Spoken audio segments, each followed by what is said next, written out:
5 refineries.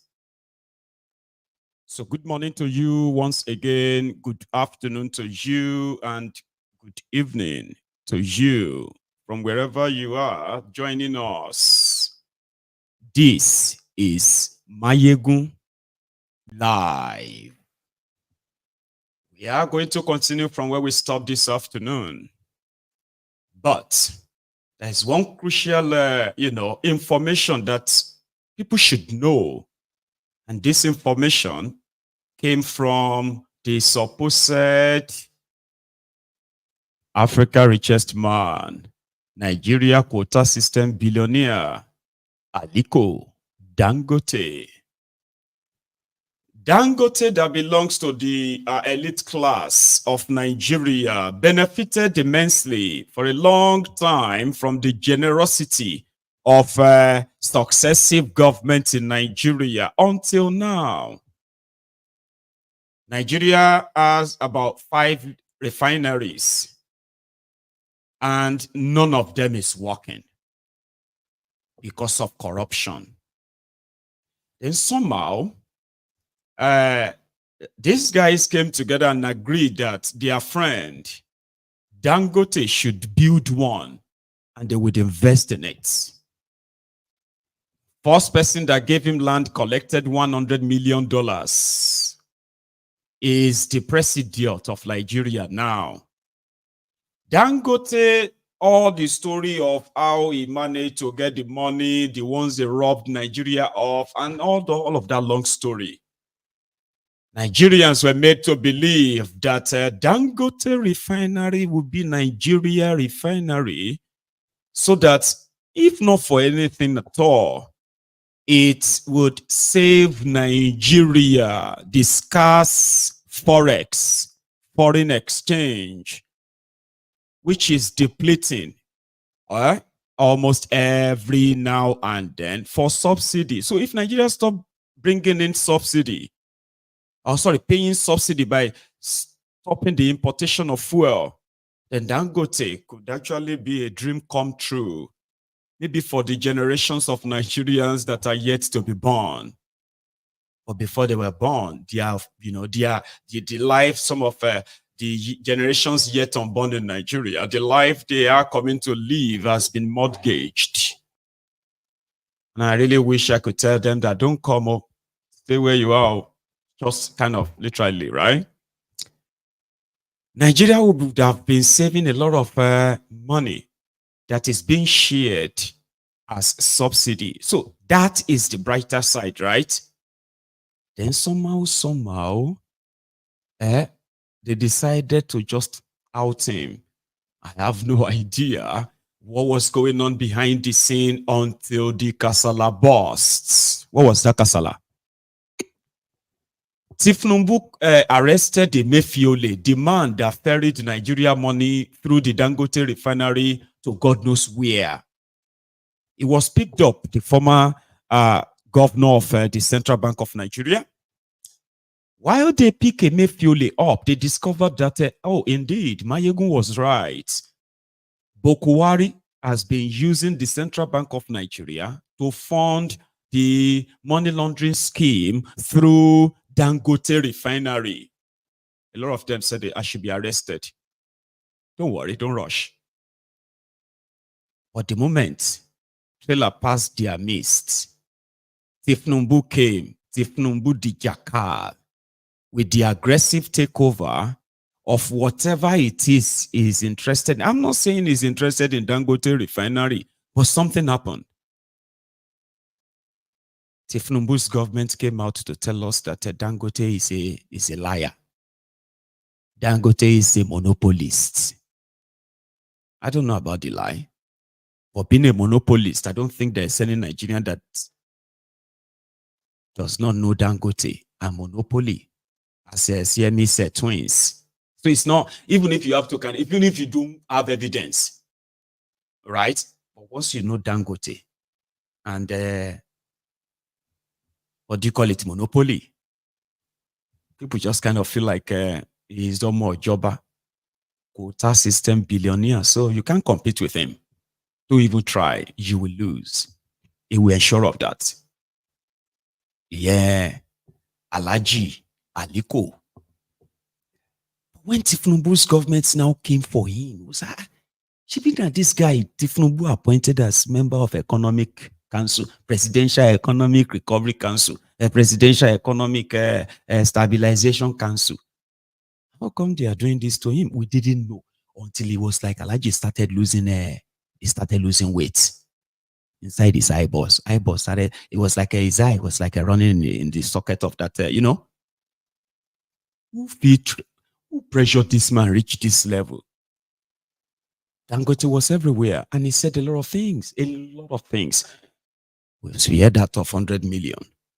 We heard that of those who are paying subsidy, and Dangote was coming to stop the subsidy. But there is more. So now we might have an idea of those behind the Nigerian fuel subsidy, those sharing the money, right? So there is a small country, Kemagbo, Malta, it is called Malta. Malta. Malta, the population of Malta is less than 600,000. The one in Malta. Nigerian politicians have gone to Malta to build a refinery or invest in refinery so that they can benefit from the oil subsidy of bringing fuel to Nigeria. And now they are not bringing any real fuel. So when they came for Dangote's refinery to tell us that Dangote refinery is not ready, it's only 45%. They also came out to tell us that, in fact, Dangote refinery itself no even get quality oil. And nonsense in the refined. Government putting that out there. This is what caused the rage that made Alhaji lose weight and grab red beret. How could you go say that? Number one, it's not true. Number two, even if it is true, it is not in your place to say that. Well, a lot was already going on behind the scene before things hit your screen. A lot is going on behind the scene. So Alhaji now told us that if now so you won't play the game, then two can play the game. Two can play it. Guys, listen. You have been buying killer fuel in Nigeria for years now. This is not even like what you are buying in Nigeria, uncle. It's not even a refined crude oil. It is like a refined, crude waste, something like already used oil, You see all those engine oil, like engine oil, There are people who can refine engine oil, and they can resell it to you. It's not the original. It won't have all the quality, but now engine oil still. So Dangote now said the reason why they are attacking him and attacking what he is refining, even though it is true that he is only 45% ready.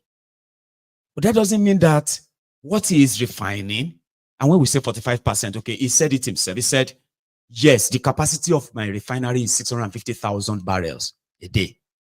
Okay?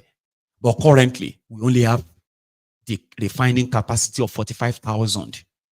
And because majority of this refinery is not ready, it simply means that what we can even produce from that refined crude oil is limited.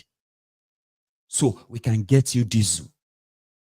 We can't get you petrol yet. We can't get you kerosene yet. But within that 45,000 capacity, we can still give you diesel. And this diesel is the best.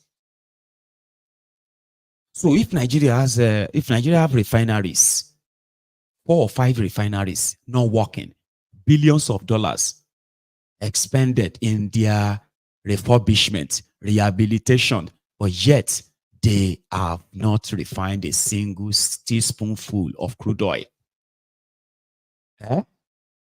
So if I can refine 45,000 clean one, you government, you should tell the people that I can refine 200,000 instead of you So this is what we can tell the world. And if we need investors to give me more money to complete this refinery, they have to know that the government of my country, they have my back. How could you do this to me? So guys, now let me tell you what they are doing to you. The reason why they want to destroy me, destroy my refinery and everything, and deny me the crude oil and all of that is simply because if they tell you that Dangote refinery can begin to refine crude oil that you can use in Nigeria, it would have to cut down the money they are paying on subsidy. And guess what? Those who are behind the subsidy, they are members of NNPC. Nigeria NNPC that cannot manage Nigeria refineries. They invested in refinery in Malta using Nigeria money. Then they are not bringing refined crude oil to Nigeria. They are bringing back refined used oils. Now, Dangote talk.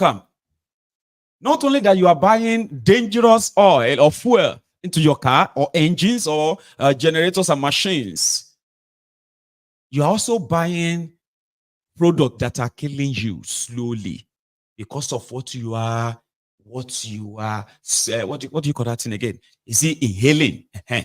What you are inhaling, everywhere you see generator, you see that smoke coming out. It is not it is not the normal carbon dioxide that they are saying they want to cut down. This one is worse than now Dangote to talk. And he said, if you don't believe me, tell these people that they should run a test on the refined crude they are importing to Nigeria, and then they should test mine. But they won't do that. So NNPC said, no, we don't have any refinery in Malta. That Dangote should name them. Don't worry, we don't find the name and the people, the investor there. We know where they blend this in. Some of the terminals, some of the NNPC people, and some, traders have opened a blending plant somewhere off Malta. We all know these areas. We know what they are doing. It's not that we don't know. And really, like what I said, I've been fighting all my life. Somebody now said, okay, Mr. Dangote, I heard that, some people came to your hotel to ask of your name, and you don't know who they are. You say, yes, they did. But look, I am a very, very fearless person. I believe so much in God, and I don't fear anybody. They can do whatever that they want, and I am not scared. I will fight head on. It's not a question of this, so they can do whatever that they, we know where they blend this in. Sorry, it is carbon monoxide. You see me now. We have to play with a lot of words. Yeah. Thank you very much, dear Charade, my person. Yeah, you see that thing that is coming out of our engines, like that exhaust system, right? Poo, poo, poo, poo, poo, poo. That's what they are cutting down in the world now. Okay, reducing that. It is not even like I said, it's not a crude oil refinery. It is a used oil blending refinery. It's like just mixing things and all of that, squeezing whatever you can get from them, and then you send them to Nigeria. Low quality. Now Dangote talk. I said, no, Dangote should mention the people. So we went on to go and dig. Okay. So there is this oil company in Malta called Ras and Zir Oil Terminal Limited. So when they check those who are their investors, take a look at the name. Wale Thiefnubu, chairman of Ohando Abi. Adewale Thiefnubu Jr. and Olufemi Adeyemo, Mofe Boyo, Omar Faraj, Mark B. Davis. And from the record, the total amount of imported oil from Malta in 2013 was 47.5 million. In 2014, the total was, 59.98 million. When APC Egbekegbe came in, it grew to $117 million. In 2016, reduced to $13.32 million. In 2017 to 2022, there was no single import from Malta, zero. No single fuel imported from Malta, zero.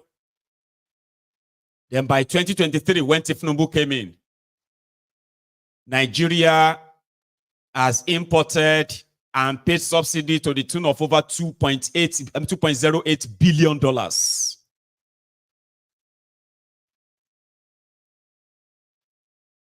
Do you now know where your subsidy money is going and why?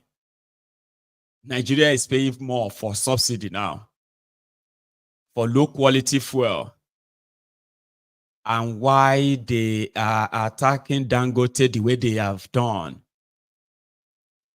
Can you connect the dots now? So last, they go force Dangote to sell that refinery. He is already offering them, come and buy it, oh. Come and take it, oh. We know why, oh. If you are willing to pay me my $20 billion, I can give you the key to the refinery. Okay? Please, come and take it. And they will take it. But it's going to be like that, slowly. They will first frustrate it. What the heck? So if you want to see why Nigeria cannot be saved as long as these criminals have a chance to control any part of Nigeria at all, any tiny part at all, any involvement, all of them. So Alhaji and his friends are fighting. You and I are watching. Even though Alhaji would like us to be on his side, but the bottom line is this: the entire structure that is built his business in Nigeria, is built his wealth, right? The entire structure is actually the foundation of the blood of the innocent people, innocent Nigerians. Is not different from those who just want to come in, those who only sees your resources, but they don't see you. I am talking about the ones you call the imperialists. Nigeria has crude oil and doesn't have refineries that work. Nigeria has been flaring gas for over 60 years now. And yet Nigeria has no electricity. Nigeria produces crude oil, but it never really sells the crude oil than to collect royalty on it. Now, you want to go into the business of a refinery to fix a problem that is deliberately created. And since your friend said, don't worry, we'll take care of you. Okay? Take this money, continue the building of the refinery. Okay, build it. Don't worry, we're going to give you crude oil. Don't worry, it will be given to you. But there was no structure to actually say they can guarantee such. When these guys, when these guys are just pure rent seekers, pickpockets. Well, since Dangote was assured that they will be fine, you'll be our own now, Aliko. So he played along. That Nigeria has no crude oil of his own anymore. Didn't really bother him. They will figure his own out for him.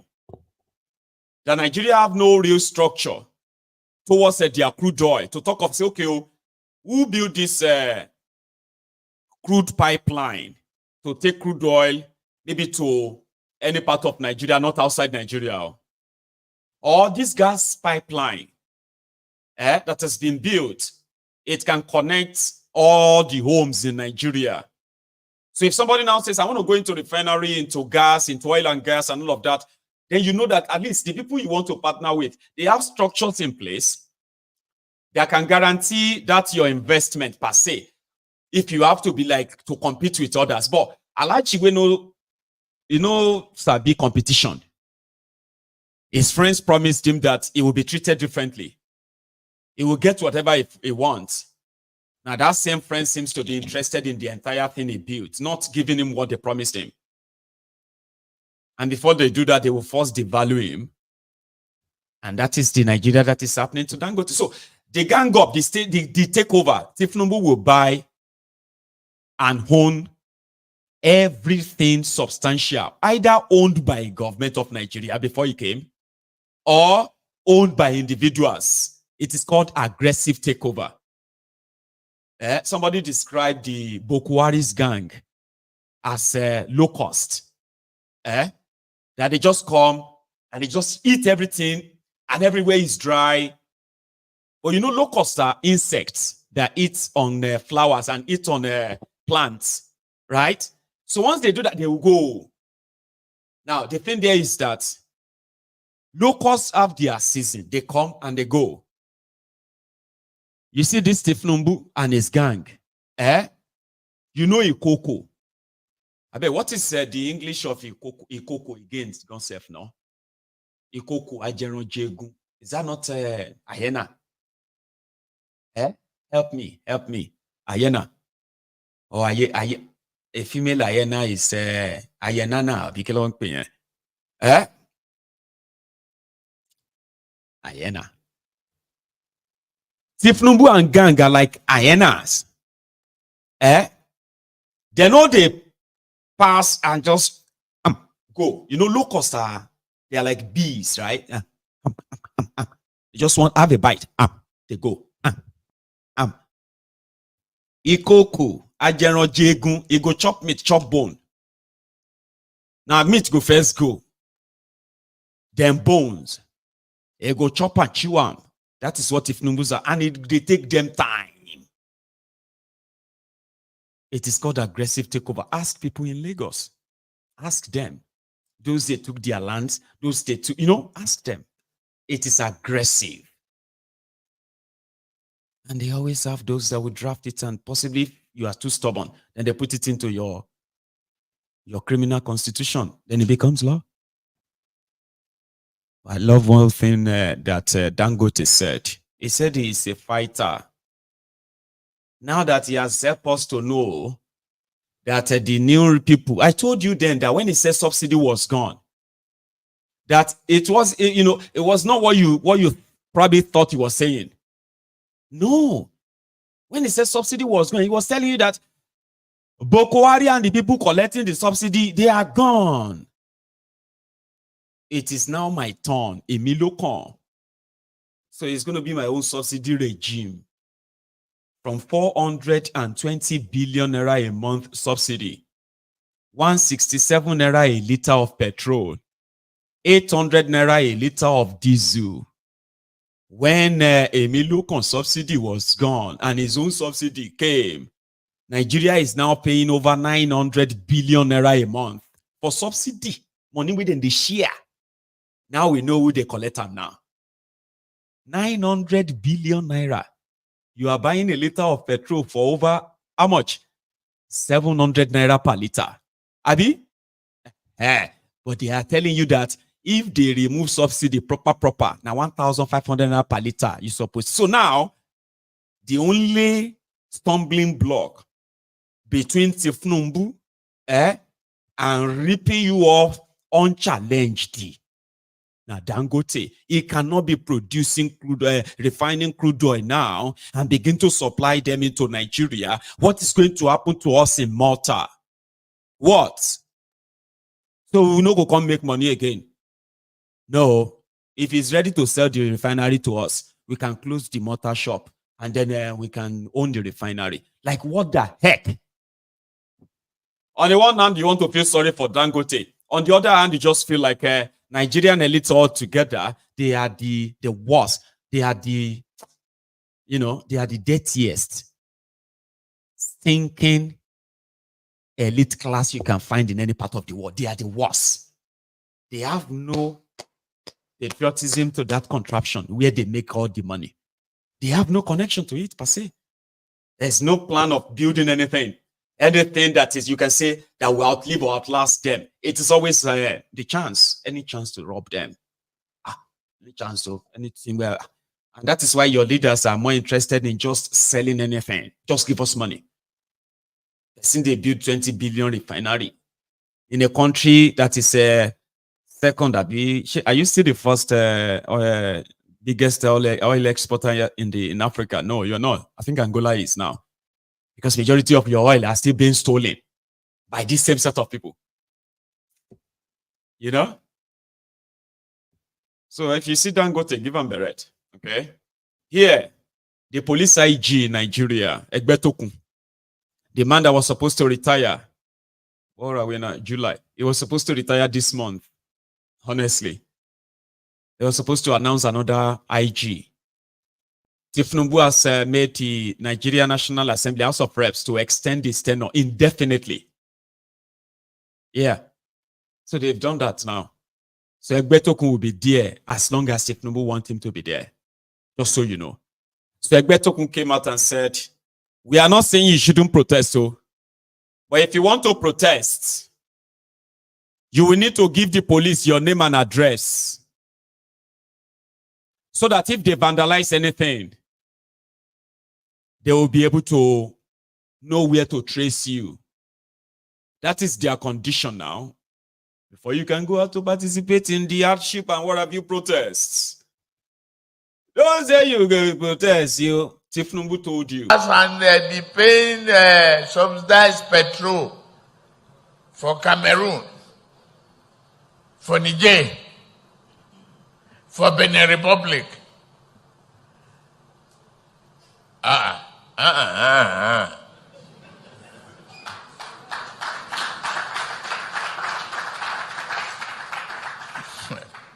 No matter how long you protest, though, we are going to remove subsidy.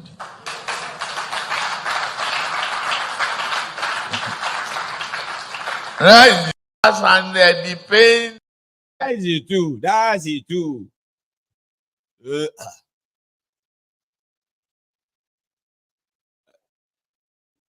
matter how long you protest, I'm going to remove subsidy. That's it too. That's it too. That's it too. The druggie. Now he's replaced those who are going to be collecting it, and they have been smiling to the banks. In the last 1 year, these guys have made a lot of money. They've made a lot of money. But people deserve some little respite. At least, Abba. You can't own the world.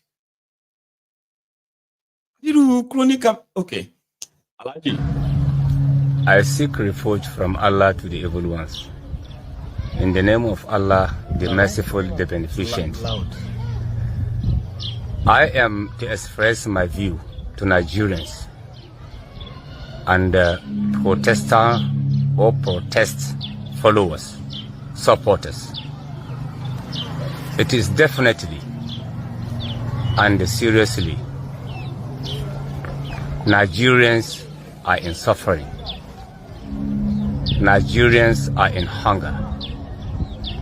Nigerians are in predicament situation caused by our political leaders of today. We need food. We need sanity and justice. But all in vain from our leaders. We had elected them into the position they are today. But they forget us.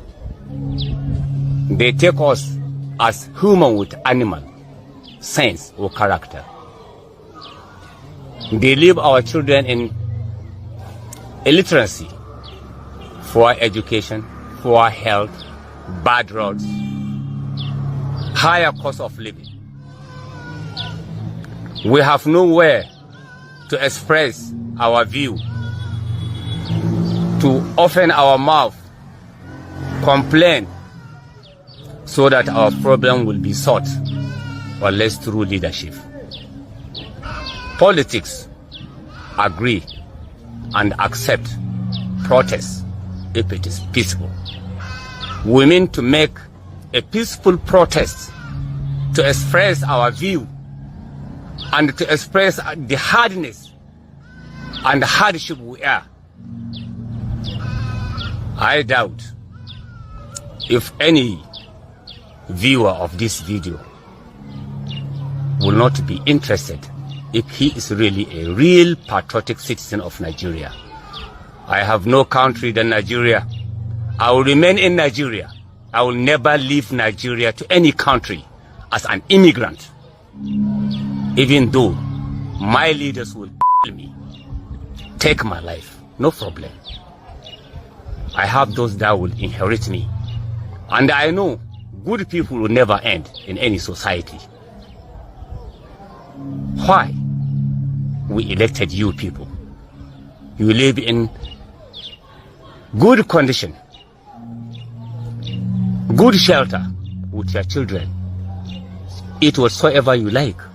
You leave us with a gari, without sugar, without granite. Sometimes water. Sometimes we only drink water. Look at me.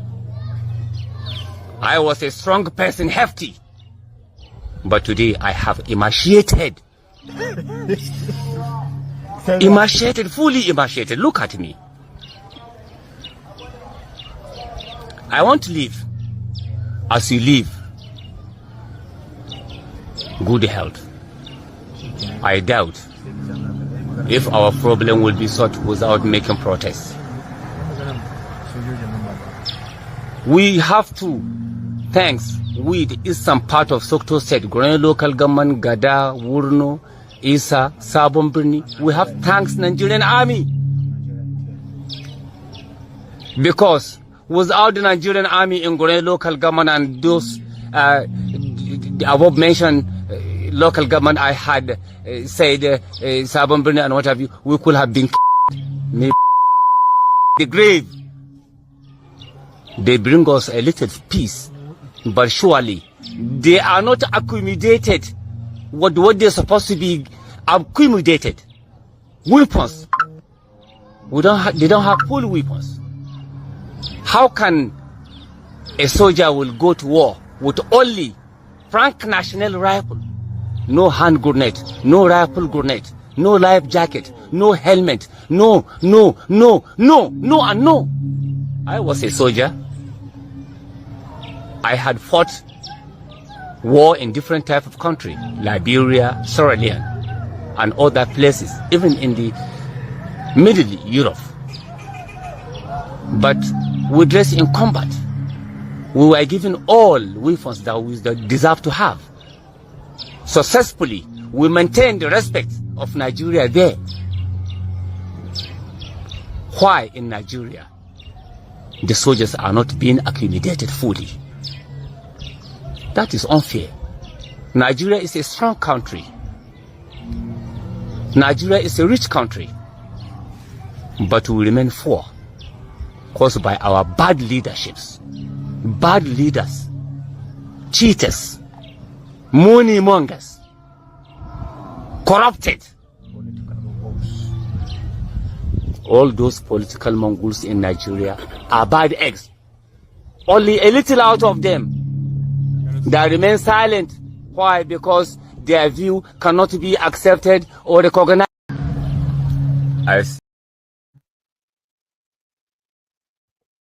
Nigeria is the only place that if it happens to you, you know what the Yorubas say, one man share money. Like people they don't go recognize you.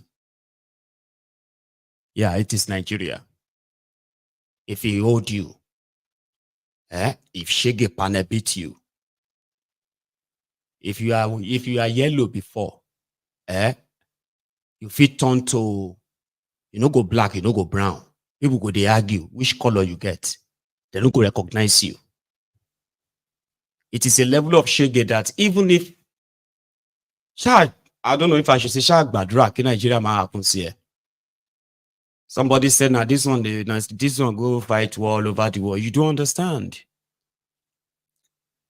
When you look at people that used to believe in Nigeria in their prime, if you look at some of them today, that man that you are looking at, you could think say maybe be like about 70 years old or 70 something. If he be just 45-year-old man, if he be under 50, yeah.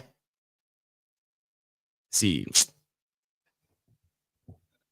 if you see Shege to naked, now only you know, they go say, waiting your eyes see, you feel no feel, your mouth feel no feel talk am. You know that kind of thing. Maybe say they go say, you know, something will happen to some people, and then they will just make up their mind that they won't talk again till they die. Kilo days, two eyes, what I saw. That's what Nigerian politicians have become to Nigerians, and they are not seeing it. Before people squeeze out and scream out, if you have a chance of getting to know what they have been through. Now, listen, because some of you are easy to type this year. But they voted for, we have passed that stage for now. Okay, we have for now. They have leveraged on this kind of sentiment for so long. How come that they are not talking under Bukwari? Is it because he's a Yoruba man now? We've passed that stage, you Baba. You shouldn't be talking like that anymore. Because if you are comfortable with this hardship, I have never seen anybody comfortable with hardship. Not when they have choice. Here you get now. I have not, except where you have made yourself a voluntary slave. The politicians will continue to play that card. Don't listen to them, okay? They just hate me because I'm an Hausa. They want to remove me because I'm an Hausa. They are making videos, voice note on WhatsApp as we speak, telling everybody not to join them. It is the Hausa plot. Now, so Fulani they do. We should open your eyes. Let's open our eyes, They will just make all of you join hand together, and you will now remove Thiefnubu. They will now put their own man there, and they will not complain again. Nobody is asking them to remove Thiefnubu if Thiefnubu does not use his military to kill you. Beggy, you can ask Thiefnubu to fix things. You can make him fix things that can at least affect your lives positively. When they tell you they want to come and remove it, is asking him to do what he promised that he would do. They didn't really promise though, right? But at least by asking him to do what you want him to do to change your situation, reverse the policies that have made you poorer and unsafe. How is asking him to do that an effort to remove him? How is that removing him? Is that not, see, when they tell you that you asking Thiefnubu to do this or that, it's insurrection, it's Kenekon, it's Kenekon. What they are saying is that you are asking Thiefnubu to do impossible. So he won't do it. You either accept your situation like that, or Mokuku go to war. Like asking somebody to do right by you. Hey, we are hungry. We are not happy. We want you to do this, this, and that. And then, okay, I will do it. Okay, I will start tomorrow. I will start next day. How is that a plot to remove Thiefnubu? Something that will change everybody's life for the better. And you are seated somewhere. You are recording your voice note, right? Maybe now my video, they hold you down. You've already recorded the video you are going to send tomorrow to all your contacts on WhatsApp. How some people are plotting to remove Thiefnubu, how enemy of Yoruba this, how enemy of APC, don't follow them, and all of that stuff, right? You are already composing what you are going to tell people tomorrow. Now you are watching my video. What you are doing is that you are telling everybody that whatever they are facing right now, may they manage them like that. Anybody asking Thiefnubu to do better or do this, the way they are asking, no, they are just trying to overthrow him. I don't know, say they get what they call the First. Do you know the meaning of first? F-O-S-T. Raise up your hand if you know the full meaning of F-O-S-T. First. It is a group that they call themselves civil organization, a NGO. Friends of Sheyi Thiefnubu. They don't have their own voice. Listen to them. Don't participate. President Thiefnubu, the father of the man, the father of the owner of our group, is a very person that said that is a reliable person that is doing everything to make Nigeria better. Prince of Sheyi Thiefnubu. Hey! The recent wave of regimentation across the country has raised concerns about the impact on the safety of the public, on our economic stability, and social cohesion. We have witnessed how protests can quickly turn violent, resulting in the damage of properties, injury to bodies, and even loss of life.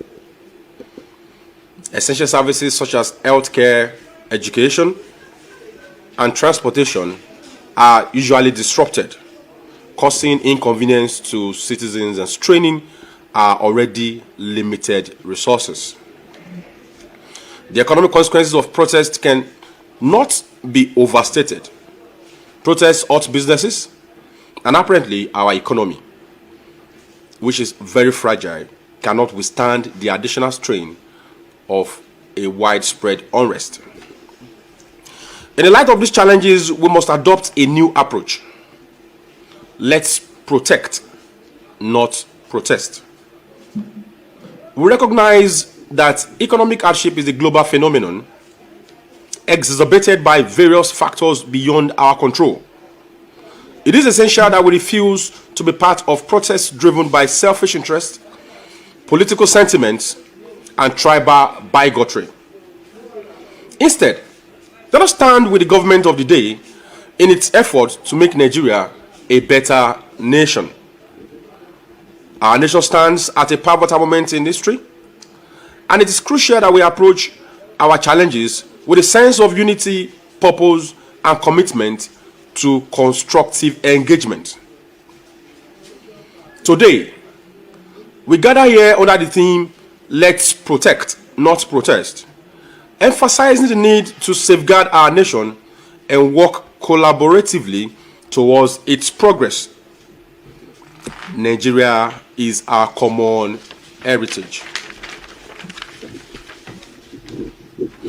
Amidst these challenges, there is no gainsaying that under the visionary leadership of President Bola Ahmed Tinubu, GCFR, our nation has witnessed several significant achievements that lay the foundation for a prosperous future.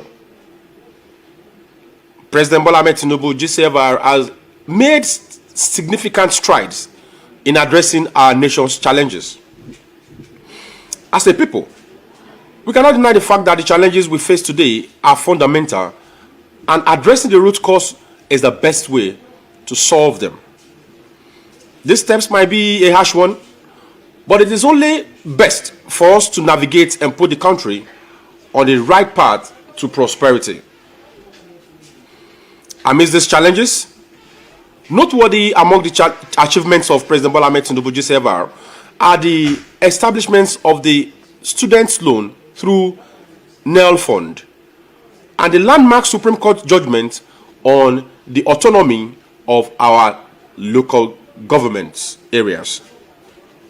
These are steps towards empowering our youth and ensuring more efficient governance at the local level that directly affects us. Our government has also focused on integrating youth in the system in diverse ways, diversifying the economy towards agriculture, mining, etc., etc. The integration of the youth into the system in diverse ways demonstrates the government's commitment to harnessing the potentials of our young population.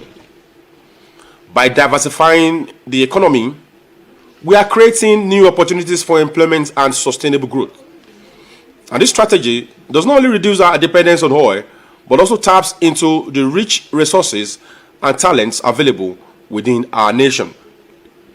We cannot ignore the government's embrace of digitalization, as exemplified by the achievements of our Honorable Bumi Tunji Ojo, BTO, the Honorable Minister of Interior in the immigration sector.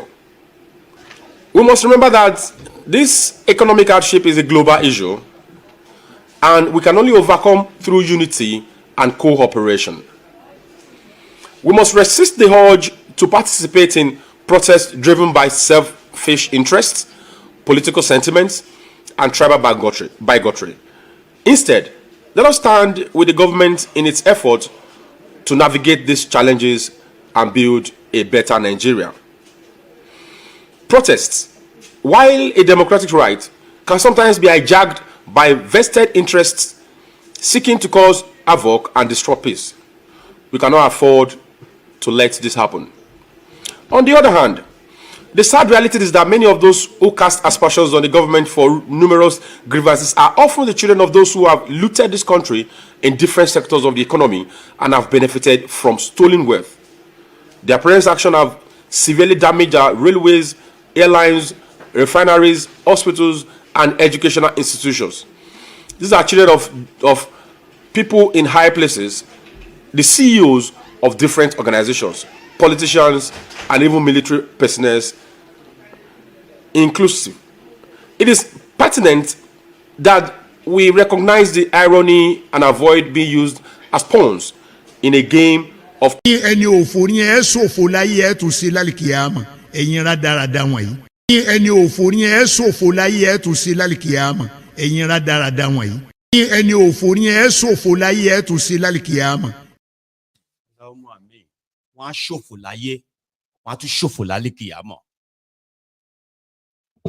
That's what they do. Pointing fingers. Ignore the obvious.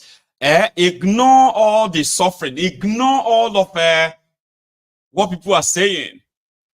And begin to become people who are pointing fingers at rubbish and nonsense. The children of the rich, the children of the people that diluted Nigeria, they are the ones who are complaining of hunger. Is that what he's saying? And when I bring them to your screen like that, I just want to make you mark their faces. It is important you mark their faces. The table is about to turn. And whenever the table turns, there are those who are going to run and scamper for their heads. You should not let them. There should be consequences for all this madness. There must and there will be consequences for all this madness. Everybody, they jump into the fray. Oh yeah, they form a different association. Friends of Thiefnubu. What do we expect from them? I want slicker with title. Crumb eaters, with titles. Crumb chasers, all risers with titles. And that is what you have now. In Nigeria, here is this one where we say, they come to Nigeria again. Except when they tell him that the coast is clear. For the second time in 3 days, Koolu from America. The senator in Nigeria, Senator Koolu. I know times are very hard, but this is not the time that we should go to protest. Going on protest now, well, it might be beneficial for democracy, but it will not be expedient for our economic development. I want to appeal to all CSOs, all youths, all people who are thinking that what happened in Kenya can happen in Nigeria, to shape those plans. Give President Thiefnubu a little more time. It's too early to judge what he's doing. There's no president that will be elected by any country. I will be happy that the citizens are suffering. I know President Thiefnubu himself knows that we are hungry. He knows that we are suffering. He knows that things are not the way it used to be. And I'm sure and I'm convinced that it's working on it. Please, my appeal might not be too heavy. My appeal is just to youths, the CSOs, the NLCs, the TUCs, and all the unions, not to damage our present infrastructure. Replacement is very heavy. This is 2024. The oil money is not running as it used to be. And I repeatedly told you people this when you wanted to go on strike sometime in 2020, 2021, that Buhari is not the owner of this country. Today, Buhari is in Daura. Like Thiefnubu is not the owner of this country. In some years, latest 8 years, Thiefnubu will also be back in Lagos. And the country is my country, it's your country, it's our country. Please, let's give him some time. In the press conference I heard in Ibe, I said people should give him about 2 to 3 years. It's difficult what have gone wrong in this economy to be resolved in few days. People like me have built businesses and suffered in this economy. Suffered losses caused by apparatus of government. Suffered humiliation caused by apparatus of government. But I still have belief in the unity of the country, in the oneness of the country, and the togetherness of the country.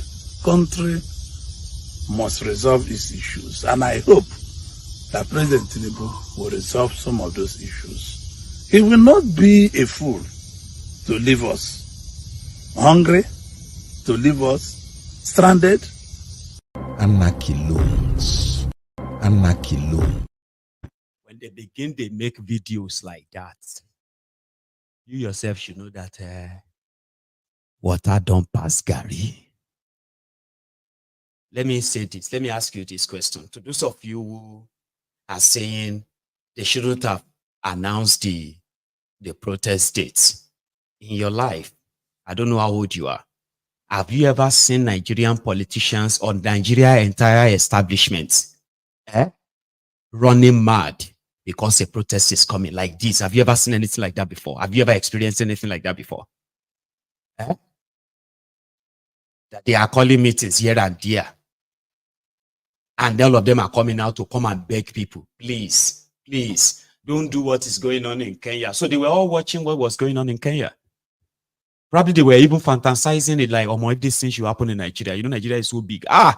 Where are we going to run to? So why is everybody talking about Kenya? And they are not talking about the demands of the people? You are all living large, lavishly. 160 million naira jeep. 50 million naira to each, 180 million naira to each senator as a settled down money. I bet I'm up for 180 million. I mean, only 160 million car you hear. You don't know, so they give them another 180 million. May they go find accommodation. Every senator. So you don't know that. Now you know. I have reminded you. These guys increased their budget from 212 billion. They increased it to 380 billion. And everybody is watching. He mentioned NLC. And indeed, they too have added their own voice. Okay. Let me see if I still have them here. Yeah. NLC. They had a voice and they said, Omo, we are begging you not to please kill anybody, because if you kill anybody, nobody can guarantee what is going to happen after. Then they use the opportunity to also explain their own position, engaging with Thiefnubu, minimum wage, cost of living, and the rest of that. Yeah, I'll show you some of them. Here is the TUC guy. Comrades, so there are a few things that we felt we need to inform us most especially our members, and indeed the entire world. First of all, we wish to quickly talk about the state of the economy. Ken, remove that thing first because it's distracting people. So we wish to first of all talk about the state of the economy. It is no guessing the fact that today the Nigeria economy is passing through some Herculean challenges, that the Nigeria economy is passing through some difficulties, and that has also, accumulated to the level of hunger that we are passing through today, or that we are facing rather as a people and as a country. And this has caused a lot of hardship. This has caused a lot of pain, and this has caused a lot of turmoil to our members and indeed to the entire citizens of Nigeria. If you could recall, gentlemen of the press, that sometime in, I think about 3 months ago or thereabout, we had a World Press Conference. And in that World Press Conference, we laid out what we think the Nigerian government, both the federal government, the state government, and the local government should do urgently in order to address the challenges that we are facing as a nation. These challenges are both affecting the macroeconomics, the microeconomics. It was brought about by some of the fiscal challenges as well as the monetary challenges that we are facing as a nation and as a people. So it was against this backdrop that we did the World Press Conference. So when we did that address a while ago, we pinned that the principal challenge that we are facing, or rather what is causing that economic challenge that we are facing today really is because of the flotation of Naira. That the flotation of Naira is what is responsible principally for the economic challenges that we are facing as a country, because we identified that the flotation of Naira, when we did that World Press Conference, Naira was about 1,650 Naira to USD. We identified how that has affected the cost of literally everything, because as an import-dependent nation, if you look at everything in this room, they are literally imported. And because they are literally imported, you have the Naira component, the dollar component in almost everything. So whenever the dollar moves up, because that exchange rate has moved up, every other thing majorly are also going to shift. We gave an example that the price of AGO, that we popularly refer to as diesel, that the price of AGO as at then was abysmally high because of the exchange rate. That if the exchange rate was brought to somewhere around 800 to 1,000 Naira, that AGO that we refer to as diesel would have been selling for somewhere around 700 to 800 Naira. So we were able to identify all that. And we also profiled several solutions on what we think government... Yeah, you did. Economists, TUC presidents. He said more, okay? I just wanted to be part of what we put into this video or this broadcast this evening. What they identified as the problem, the cause, is right. This is what I meant by your protest can genuinely, right? Cut all this thing down, reduce exchange rates. You can actually do that, but it's going to be like the first step is they actually have to like cut down the demand on this forex, which is mostly from this your petroleum stuff, right? So if you cut that down, And then they cut down on this, their extra code stuff as well. Anything they actually demand for dollars that is not for production, cut down. They can't break it down enough that you subsidize to those who want to use them for production, that dollar. And then when your production kicks off, at some point, they will bring in the forex. You get what I mean? So he's right, but Nigeria the budget you Like logically, that's what will happen. But Nigeria is a place where logic has been stamped on its head. Okay? Whatever is logical anywhere, don't take it to Nigeria. That's your beautiful idea. You see, let me tell you, if we just, hey, calm down. If we are talking logic and we are talking Nigeria, they do not correlate. And that is why it is better to get rid of the entire system that ensured of this. Destroy it. Save your lives. Now let's go back to this TUC guy. He has more. I just want to chip them in before we go to River State. Of the minimum wage. Because we will not have a press briefing without a bit talking about the minimum wage that was passed by the National Assembly just yesterday. On Tuesday. Yeah, passed by the National Assembly on Tuesday. First, we wish to thank the National Assembly for the speed with which they used in passing the National Minimum Wage Act or the National Minimum Wage Bill into an act.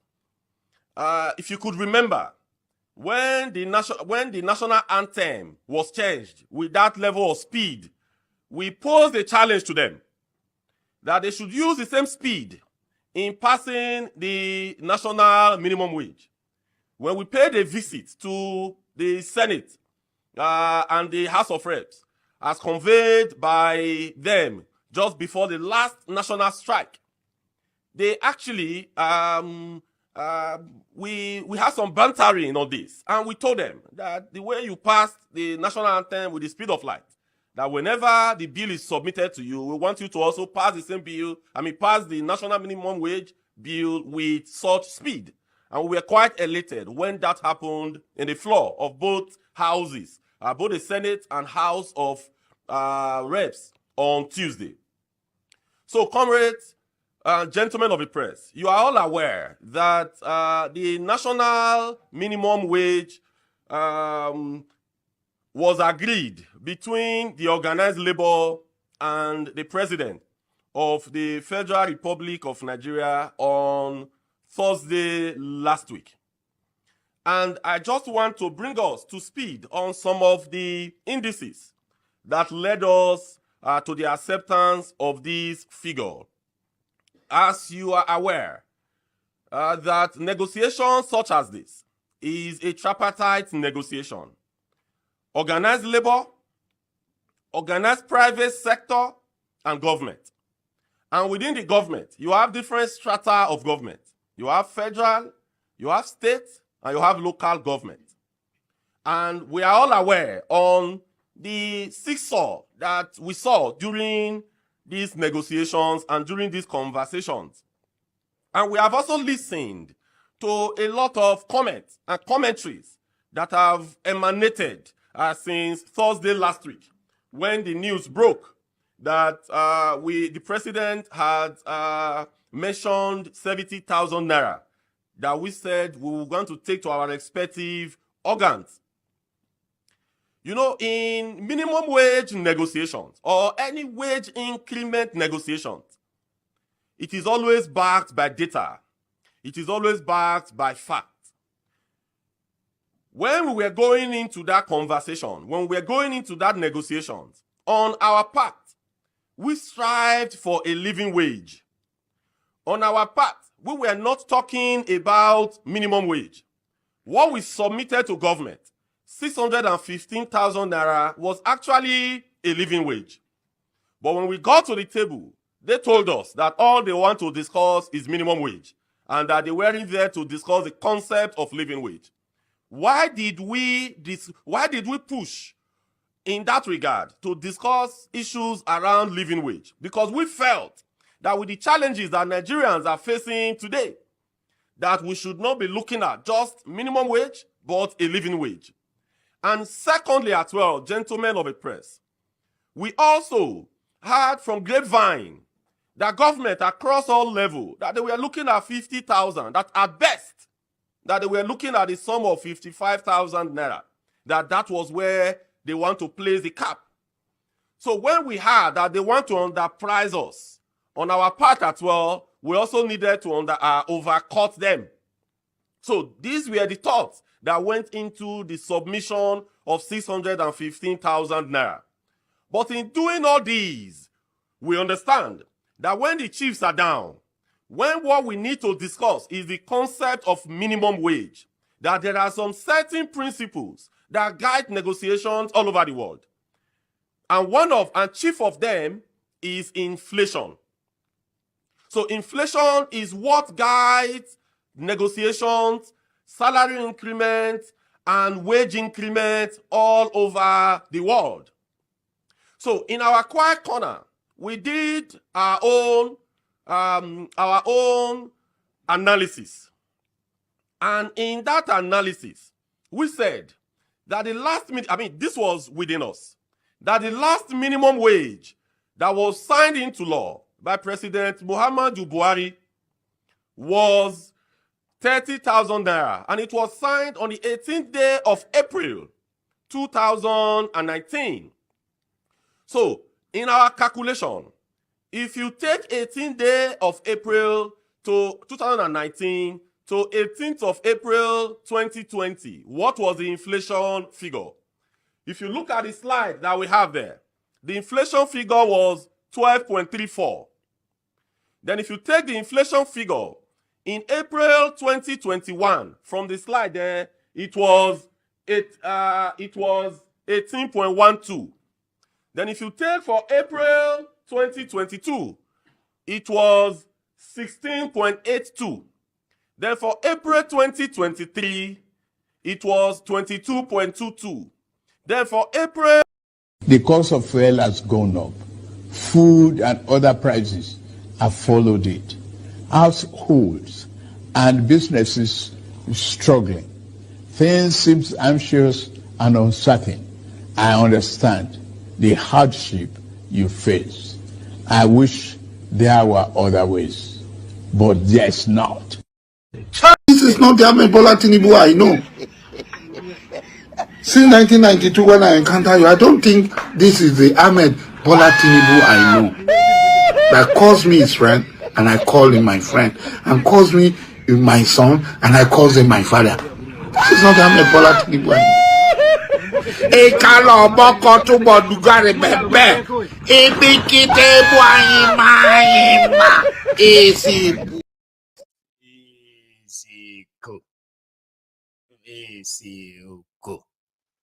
I don't even know what that means. So what the TUC was doing there was to brief the workers and tell them it's like giving them the feedback from what transpired between them and Thiefnubu. But the shege is more than 70,000 naira. The shege before you, the inflation, hyperinflation before you, is bigger than what 70,000 naira can undo. Well, they said they were happy to collect that. Even a youth copper was praying for him. Good afternoon, sir. My name is Odola Khalil, one of the core members that belongs to Stream 1. I can confirm that the 100,000 naira you promised us last week, that we've received it, and we really appreciate it, sir. We pray that God Almighty continue to protect you and your family, and may He see you throughout your tenure. We really appreciate it, sir. Your and the way you put smile on us, we pray that God Almighty also will continue to put smile on you and your family. Thank you, sir. Have a nice day, sir. You see that slavish mentality and the posture and everything. He was making video to thank someone he could have gave them 100,000, promised them 100,000 naira as youth coppers that came to do Sean, all those. I showed you the video, didn't I? That's one of them. Thank you, sir. God bless you, sir. God will see you through your tenure, sir. I just want to say that we have received the 100,000. Thank you so much, sir. Thank you, sir.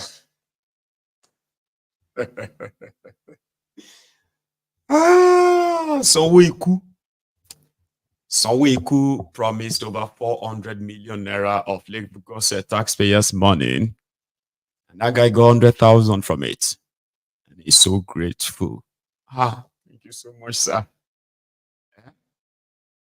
So on social media, people don't tear am. Wait till they worry you, God say, "Kilo share you with you buy to your Lord." Like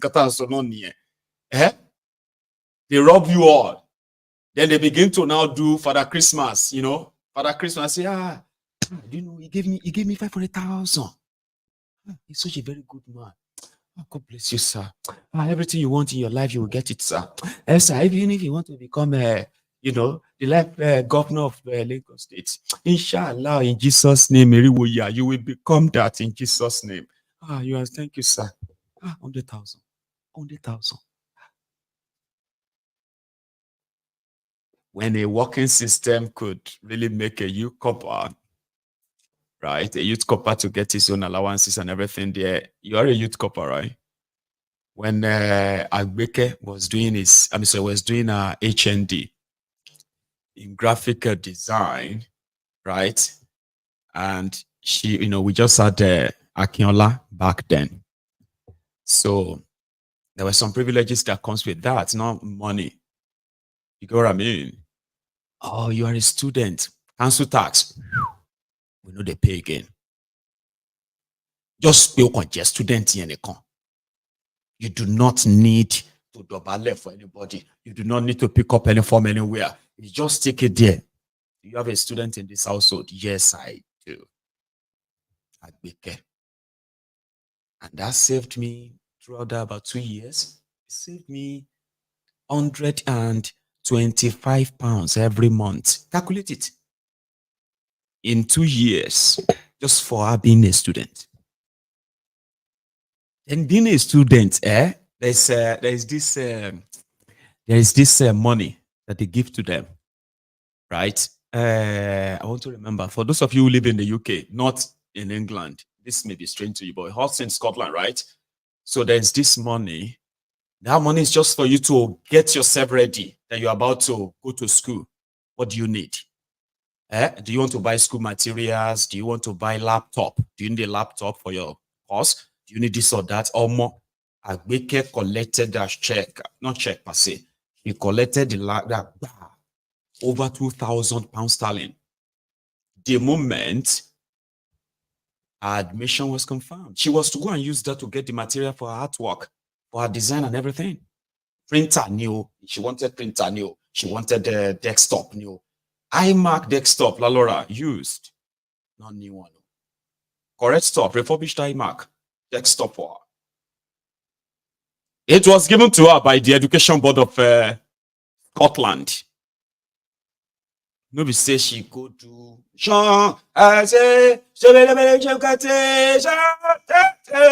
shouting nonsense for a murderer. Say, if you like me, go, just make me happy. I give all of you 100,000 naira. Thank you, sir. So they rob you so that they can become philanthropists. They can become, they can bless you and say, do you know how many people is paying his school fees? Do you know how many people that this man has paid their hospital bill? So wash your mouth. He's a very good man. I know that all Nigeria politics, some people are stealing the money. They are just using the money to enjoy their life. But this man, yes, he's stealing the money. But do you know how many school fees he's paying? He collected WAEC for 10,000 students. Go and check. 10,000.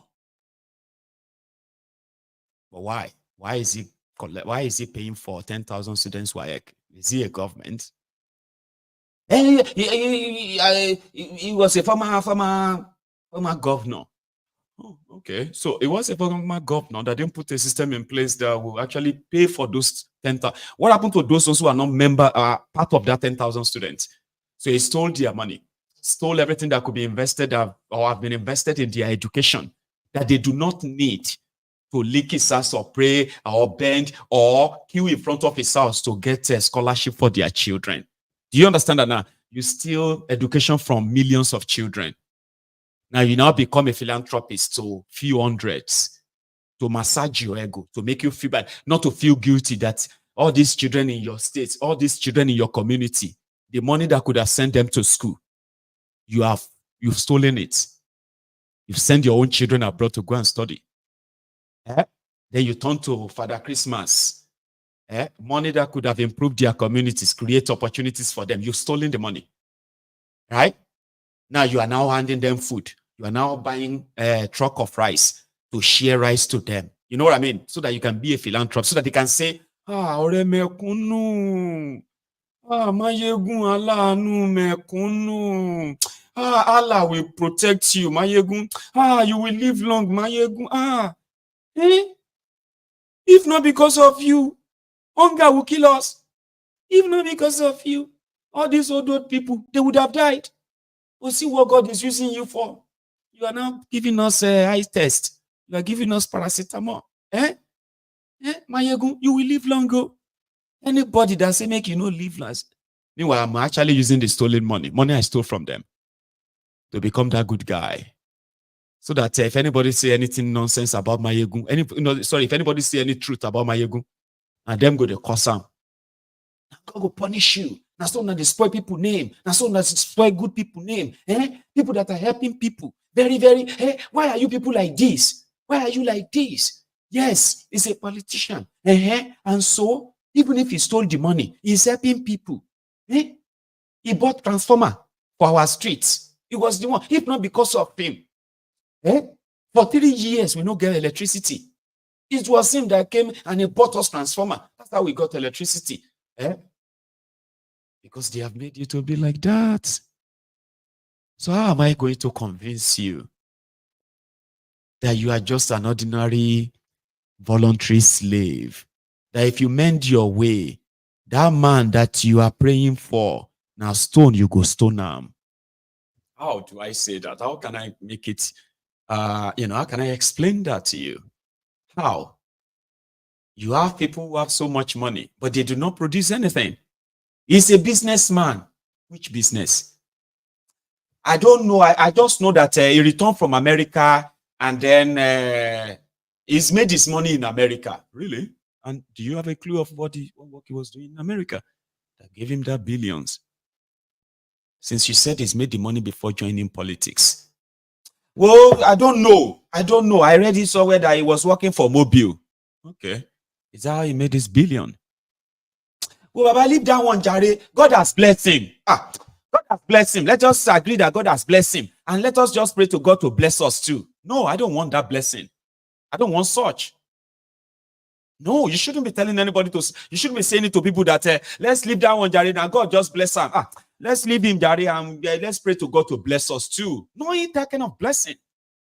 That's the kind of blessing that put millions of people in poverty. That shouldn't be something you should be praying for. It is what has made your own life miserable too. So that's not a blessing. It is a curse. A big one. I'll go to next thing. Now, let's go to Rivers State. Well, I'll tell you Rivers again, but I'll start with this guy that is giving Thiefnubu warning. I have a full video now. Let's go to Rivers State. Fubara versus Wike. Here is a former Wike gunman who is now on the side of Fubara, warning Thiefnubu directly. Listen carefully. Yeah. Good afternoon, ladies and gentlemen. My name is Ambassador Chijuki. I'm the chairman of the Caretaker Committee of the Political Government area of Rivers State. This morning, we had an incident in our local government that the former Speaker of the Rivers State House of Assembly, Right Honorable Martin Sadebule, led some security men to disrupt the activity going on in the Luz Health Center by the Ministry of Health in partnership with the Rivers State Ministry of Health. And they came in there, beat up our women, beat up pregnant people. In fact, started shooting tear gas on the pregnant women who were in the health facility. And a few minutes later, some policemen from the forces headquarters in Port Harcourt, Moscow, stormed and started shooting, headed by some security personnel by CSP Masalachi, who has been giving Rivers people sleepless nights. And want to use medium to call on the Inspector General of Police that we are aware that he's aware of what Rivers people are passing through, and that he has taken side, and that our local government will not be laid under siege by police authority. And we want to use this medium to call on Mr. President that the lives of the Inspector General of Police and the Commissioner of Police in Rivers State are tarnishing the image of his government. That it is time for Mr. President, President Bola Tinubu, to immediately call the Inspector General of Police to order. That what happened today should not repeat itself next time. That we are sending it as a warning. Our people will not take it for granted again. We are going to ensure that we're going to resist them. I will also call on the Inspector General of Police to stop using security agencies in Rivers State to attack government. What they are doing is to attack those who are supporting the governor. What happened this morning was that we are law-abiding people because we love peace, and our principal has said we should be calm. What they want is for somebody to die, but we said no. I will call on the Inspector General of Police to call his men to order, including him, Mr. President, to call him to order, because the IG has taken side. He can go to the whole part of Rivers State. All the local government council have been sieged by the police. This is not enough.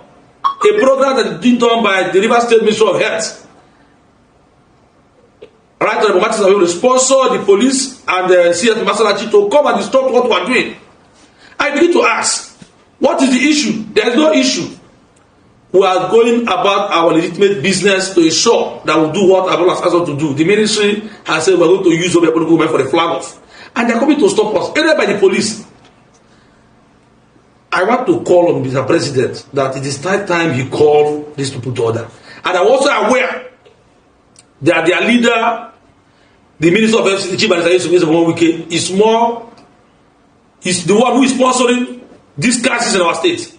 And as a local government, we want to call on Chief Administrator Wike that he should concentrate in what is in Abuja and allow Rivers people to rest. Our people have rejected them. He can't force people to love you. We have said no. We can't follow you. You have done your tenure for 8 years. Allow Fubara to be governor for his own tenure for 8 years. You can't use police to force people to love you. No. If you see what played out today, you can see that our people have rejected, including the Martins Amewule. That is our community. I am from that community. So you see the show of love that they have rejected Martins Amewule and his cohort.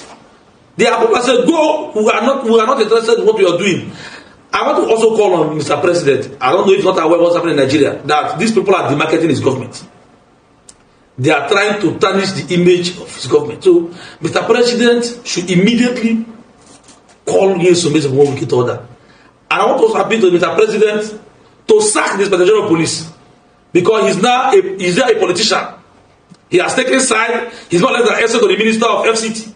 And Rivers people are saying, we have rejected them, we're not going to support them. So no amount of intimidation will force us to support them. I want to call on our people to remain calm and continue to pray for our governor. Rivers State cannot be for sale. Rivers State is not for sale. Wike has done this for 8 years, for God's sake. You should allow peace to reign in our state. Go to Abia State, go to Ebonyi. Everywhere is quiet. Why is it that it's only Rivers State? You want to kill us? I'm aware that the IG said they should arrest me. And let me tell Nigerians, nobody can arrest me because I'm not a criminal. I've not done anything that warrant me to be arrested. What they want to do is that when somebody dies, they will declare me wanted. But God forbid, we are not abiding people. The IG of police should be called to order. He's not a member of this. He's not from Rivers State. Rather, he's been filled with fake information. And each day he uses police to harass us. Like the CSP Masalachi and his cohort. And I also appeal to Mr. President that he should stand up and watch closely what's happening in this country. These persons, these characters have decided to run his government down. I want to call on Mr. President to sit up and know that the lives of Chief Administrator Wike will turn up again to fight him. He did it to his former principal, right on Chief Amechi, and we know he's our brother that's going to fight you tomorrow. So it's time for you to wake up and realize that Wike is a mole in your government. He wants people to hate you by using security agencies to harass our people. in the name of grabbing power in River State. Enough is enough. Okay, as a CSO of the LGA, can you confirm to us whether somebody died or there were casualties in the process? What the security men did was they came in there, started shooting tear gas. In fact, it's on social media. You see a young girl who came with the mother, the tear gas there, and I don't know, but we're trying to train her to know what is happening to her. But I want to tell Nigerians that enough of all this embarrassment. The Nigerian police is being used to embarrass our people, and our people are saying we're going to resist them. I want to say loud and clear that this should be the last time that this will happen. The next time we're going to do it, we're not even minding anything. We're going to engage them fire for fire, because everybody has a little bit of violence. And I want to also call on the Commissioner of Police to call CSP Masolachi to order. He's being used by Martins Ayolo to create crisis in our state. Martins is the former speaker of the state. He cannot force himself to our people. We have said no to him. Can he tell us what Fubara has done to him? Nothing. He wants people to. Wahala everywhere. Wahala every hour. Wahala every day. And then they are telling you that they are working to make Nigeria great. You see, that thing is reacting to, the incident is reacting to, actually took place when they said that the police came to attack the Fubara's men where they were gathered. I think it was around the local government area, right? Now, the eyewitness, he was not there. He was just reacting. He said they will do it fire for fire. Very soon now, they will start shooting policemen in Port Harcourt, in River State. They all have guns. They said that Nigerian police, nobody has a monopoly of violence. Next time they try this, it will be fire for fire. Try what? Now, this is a long watch. Another guy who is ranting, but is an eyewitness, as well as what happened. If you haven't liked this broadcast, I think it is time for you to do so now. Yeah, use it as your break. Yeah, like, share. Thank you. Let's go to River State again.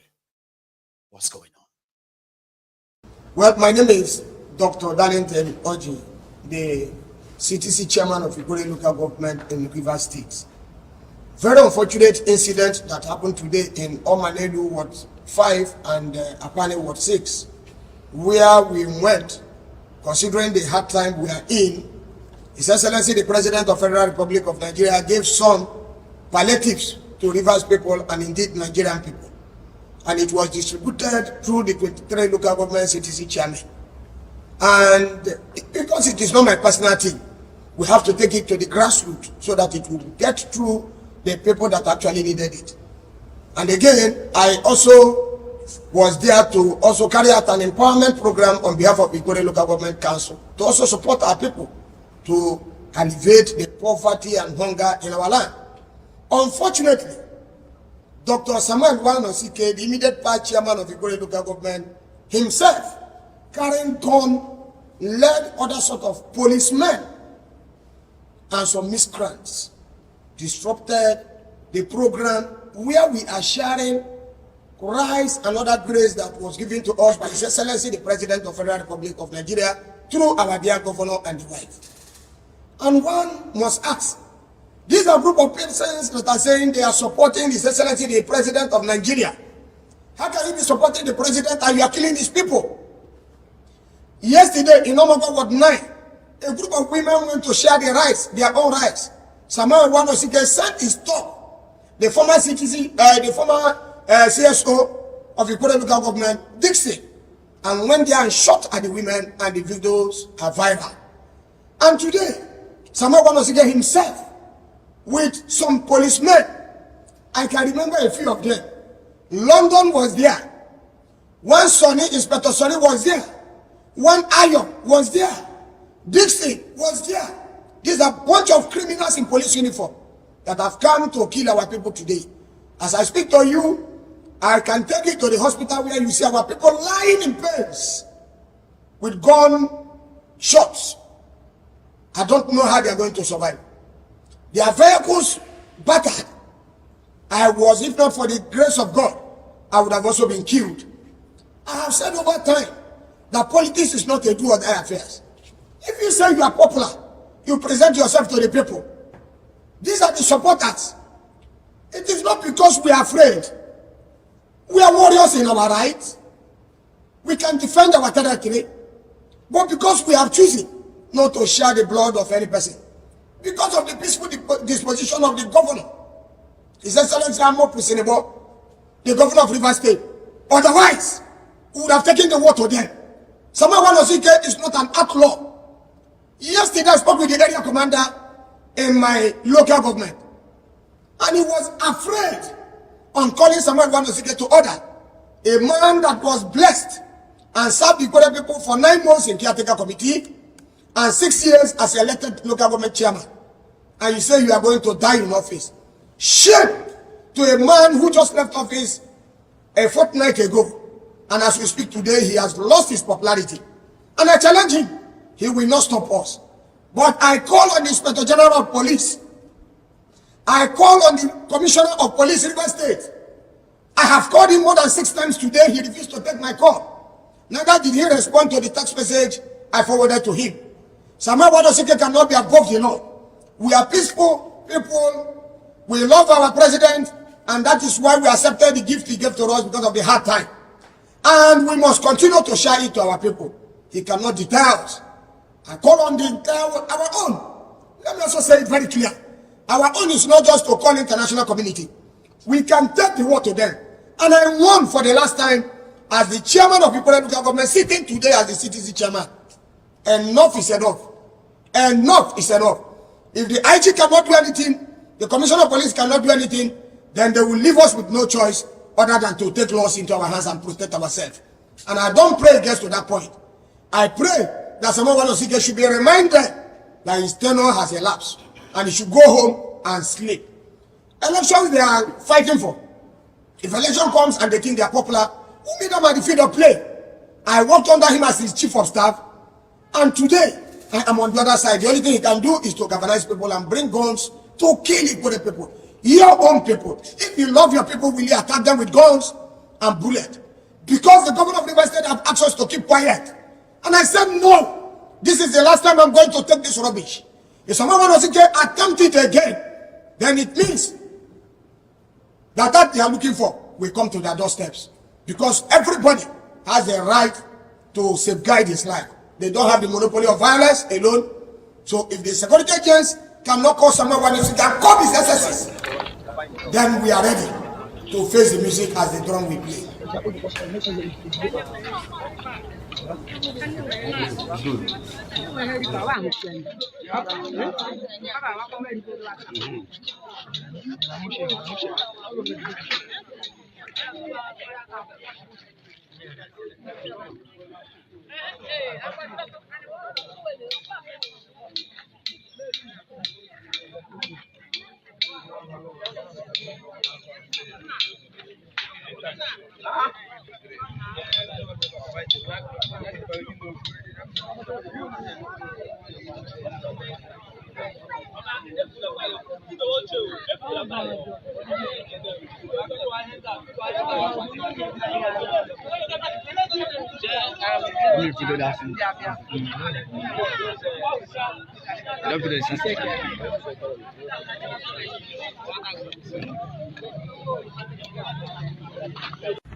Samuel Wanosike, fear a monopoly of violence. You have a monopoly of violence. No problem. Time will tell. Samuel, look at what he did. Forget you, chairman.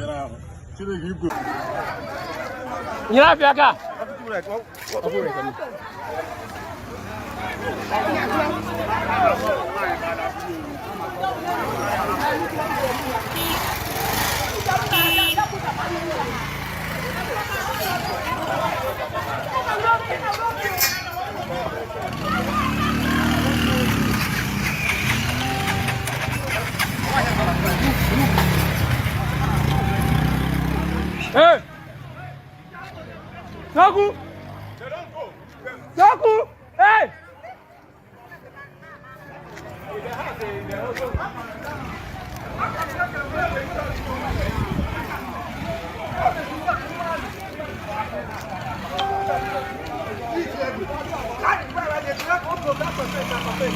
You fail. I pledge to my country. We are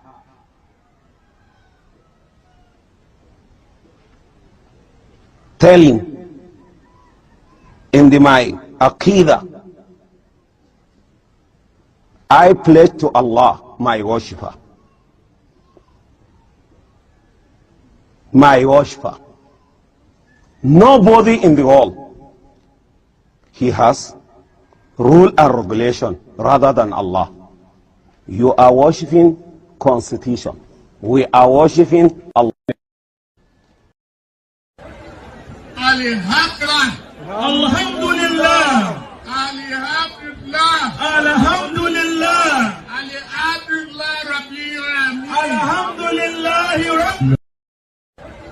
Ó ti dójú ẹ̀ sẹ́yìn. Just so you know, ó ti dójú ẹ̀ sẹ́yìn. In Rivers State, the wahala never really ends. Anosike Samuel, he granted his own press interview too. If you are not in a rush, right, you should hear from the other side. Two fighting, okay? Let's hear from Anosike's side. What happened, Mr. Anosike? Given the mandate to run People's Democratic Party. You cannot. What is your reaction to that, sir? First of all, I want to thank all of you for agreeing to be here to give us our right of reply, which NBC has created for us by their operational guidelines as enshrined in the Constitution of the Federal Republic of Nigeria. The accusation should be paid in the appropriate order. The accusation was made by Mr. Darlington Oji, who parades himself as the CTC chairman of the Koolu Local Government Council, and Mr. Dennis Amadi, who also parades himself as the chairman of the People's Democratic Party in the Koolu Local Government. So you need to let the public know what we're doing so it doesn't look vague. It's unfortunate that we've gotten to where we've gotten to.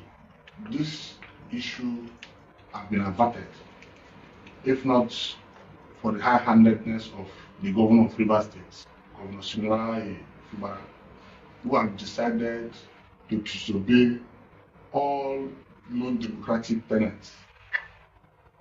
Every judgment of court that he does not agree with, that's not in his favor, he does not uphold. The worst of it all is that, to be precise, yesterday, the governor called Mr. Darlington and his colleagues to government house after he failed to convince civil servants, the HAG and HPN, who he initially called for a meeting in the government house, that they should accept to take the running of council and behind cooperate with those he wants to take over council on the date he has fixed for election, 5th of October, so that they can fund them and concoct a result and say they have conducted the local government election, which is going to be a subject of another day's discourse. And when the civil servants looked at the government and said, we will not be part of those that will break the laws of Nigeria, because there's a judgment of Supreme Court that says clearly that it's only Section 7.1 that should stand.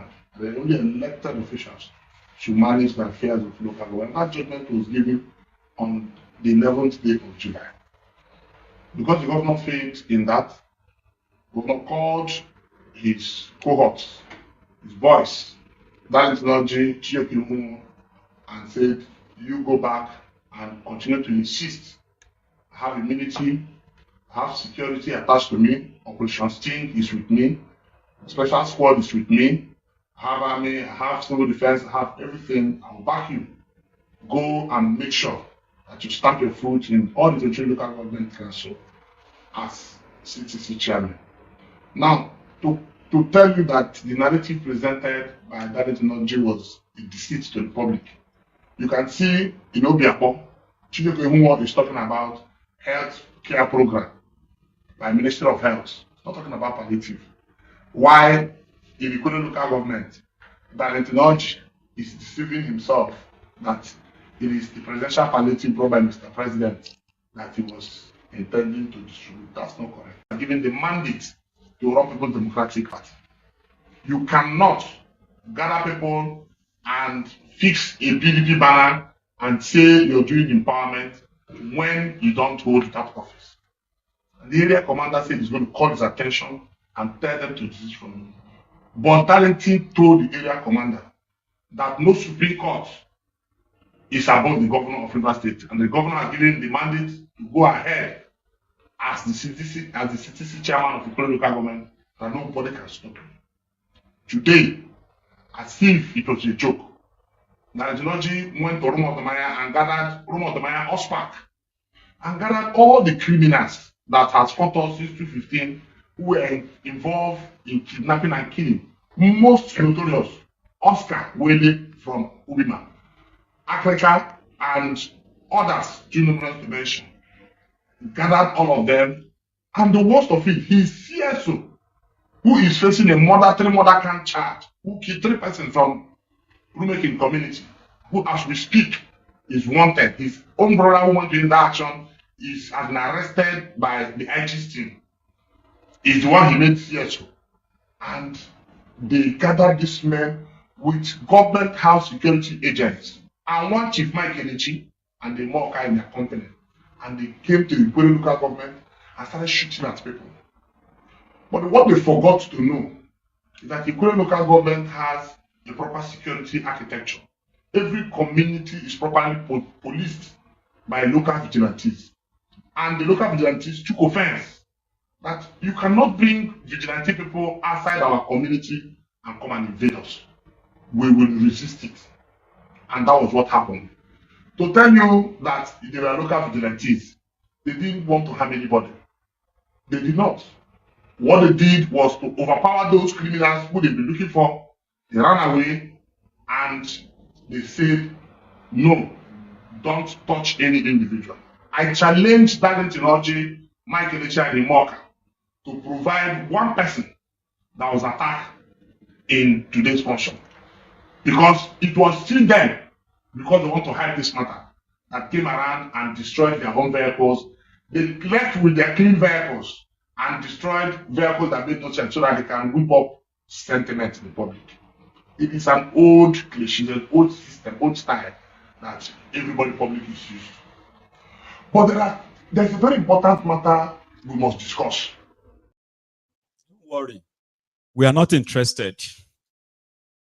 But at least the points you could pick from all he said is that there is somebody, they said they are fighting over rice, Thiefnubu's rice, and they are now APC.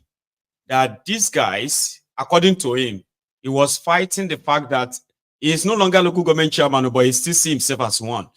So he said, Thiefnubu APC cannot give you rice. And then you are putting on the PDP flag and be sharing the rice. Also, you are not elected. So who gave you the right to be acting as elected and be sharing palliative? So he said he went to go and bring the vigilante of the... Anyway, you heard him. But he also said the person that accused him of mobilizing people to shoot at people, destroy properties, that the guy's brother that is made the CSO, Chief Security Officer of the local government area, killed 3 people. You heard that one, Abi? Person will kill 3 people. Standing murder trial is the Chief Security Officer appointed. And so that they do. Meanwhile, he said he went to go and bring the vigilante. That the vigilante only came to just chase them away. They did not touch anybody. That it was them who destroyed their cars, destroy everything. Meanwhile, all the good cars, they've driven them away. Only bad cars, so that it can look like they were attacked. Now, here is those they call themselves the Argon, talking about Fubara forming a vigilante to kill them or come after them. I don't know. Rivers State. And it's been alleged that the governor has directed that the illegal caretaker committee members should form vigilante groups. And I have confirmed in my local government that there are attempts to form vigilante groups. In fact, they have begun to recruit them.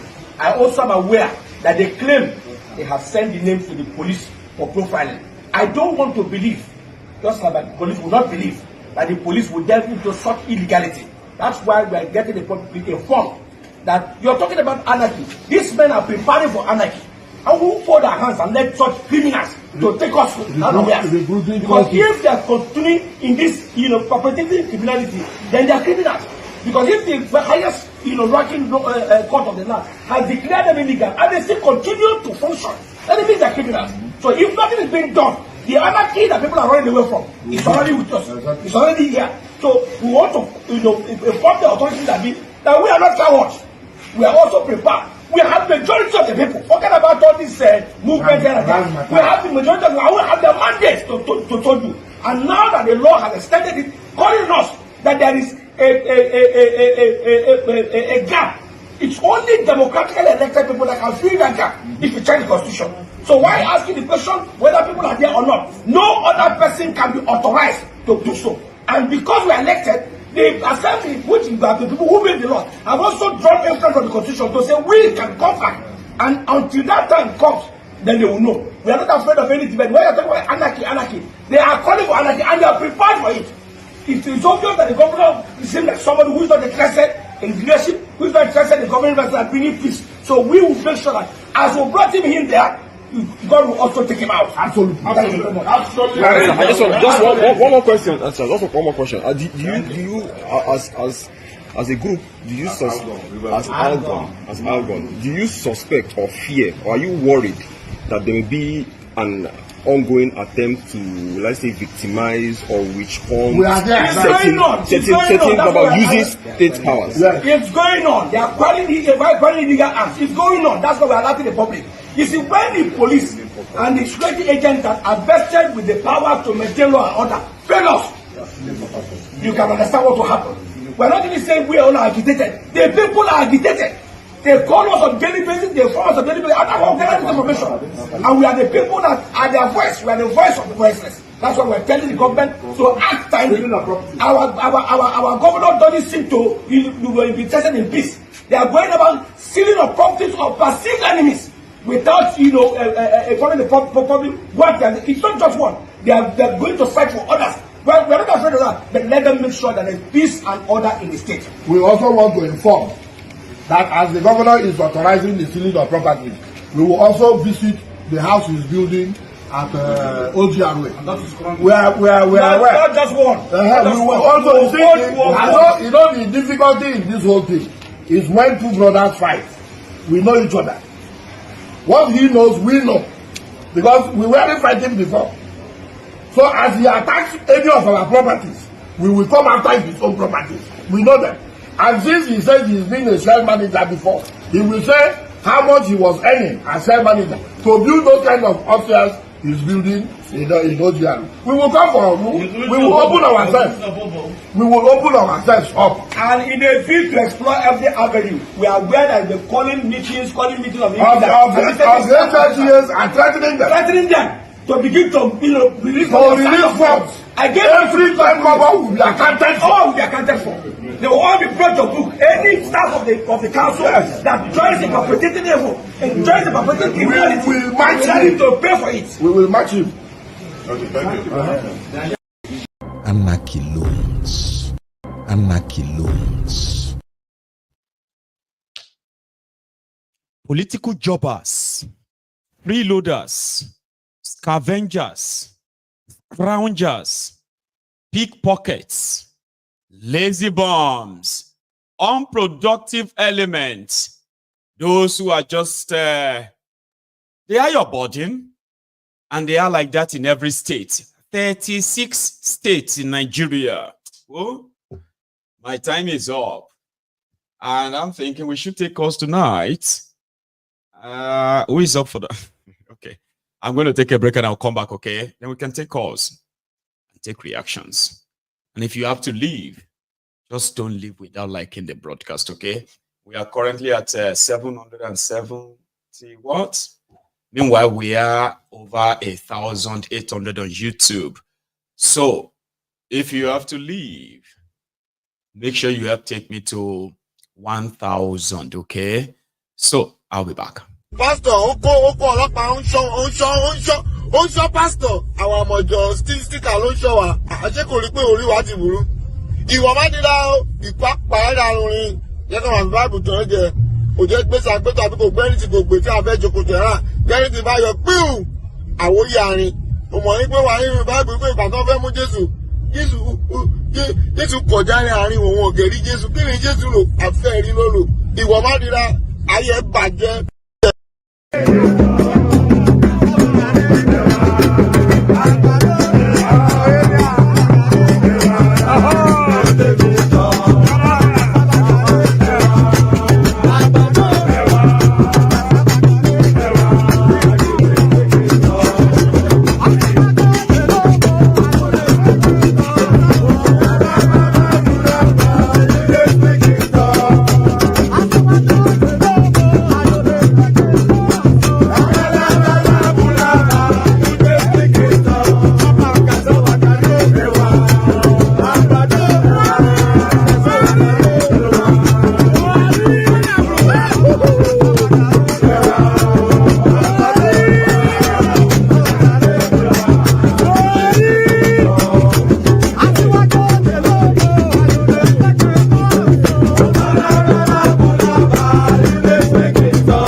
They speak in tongue.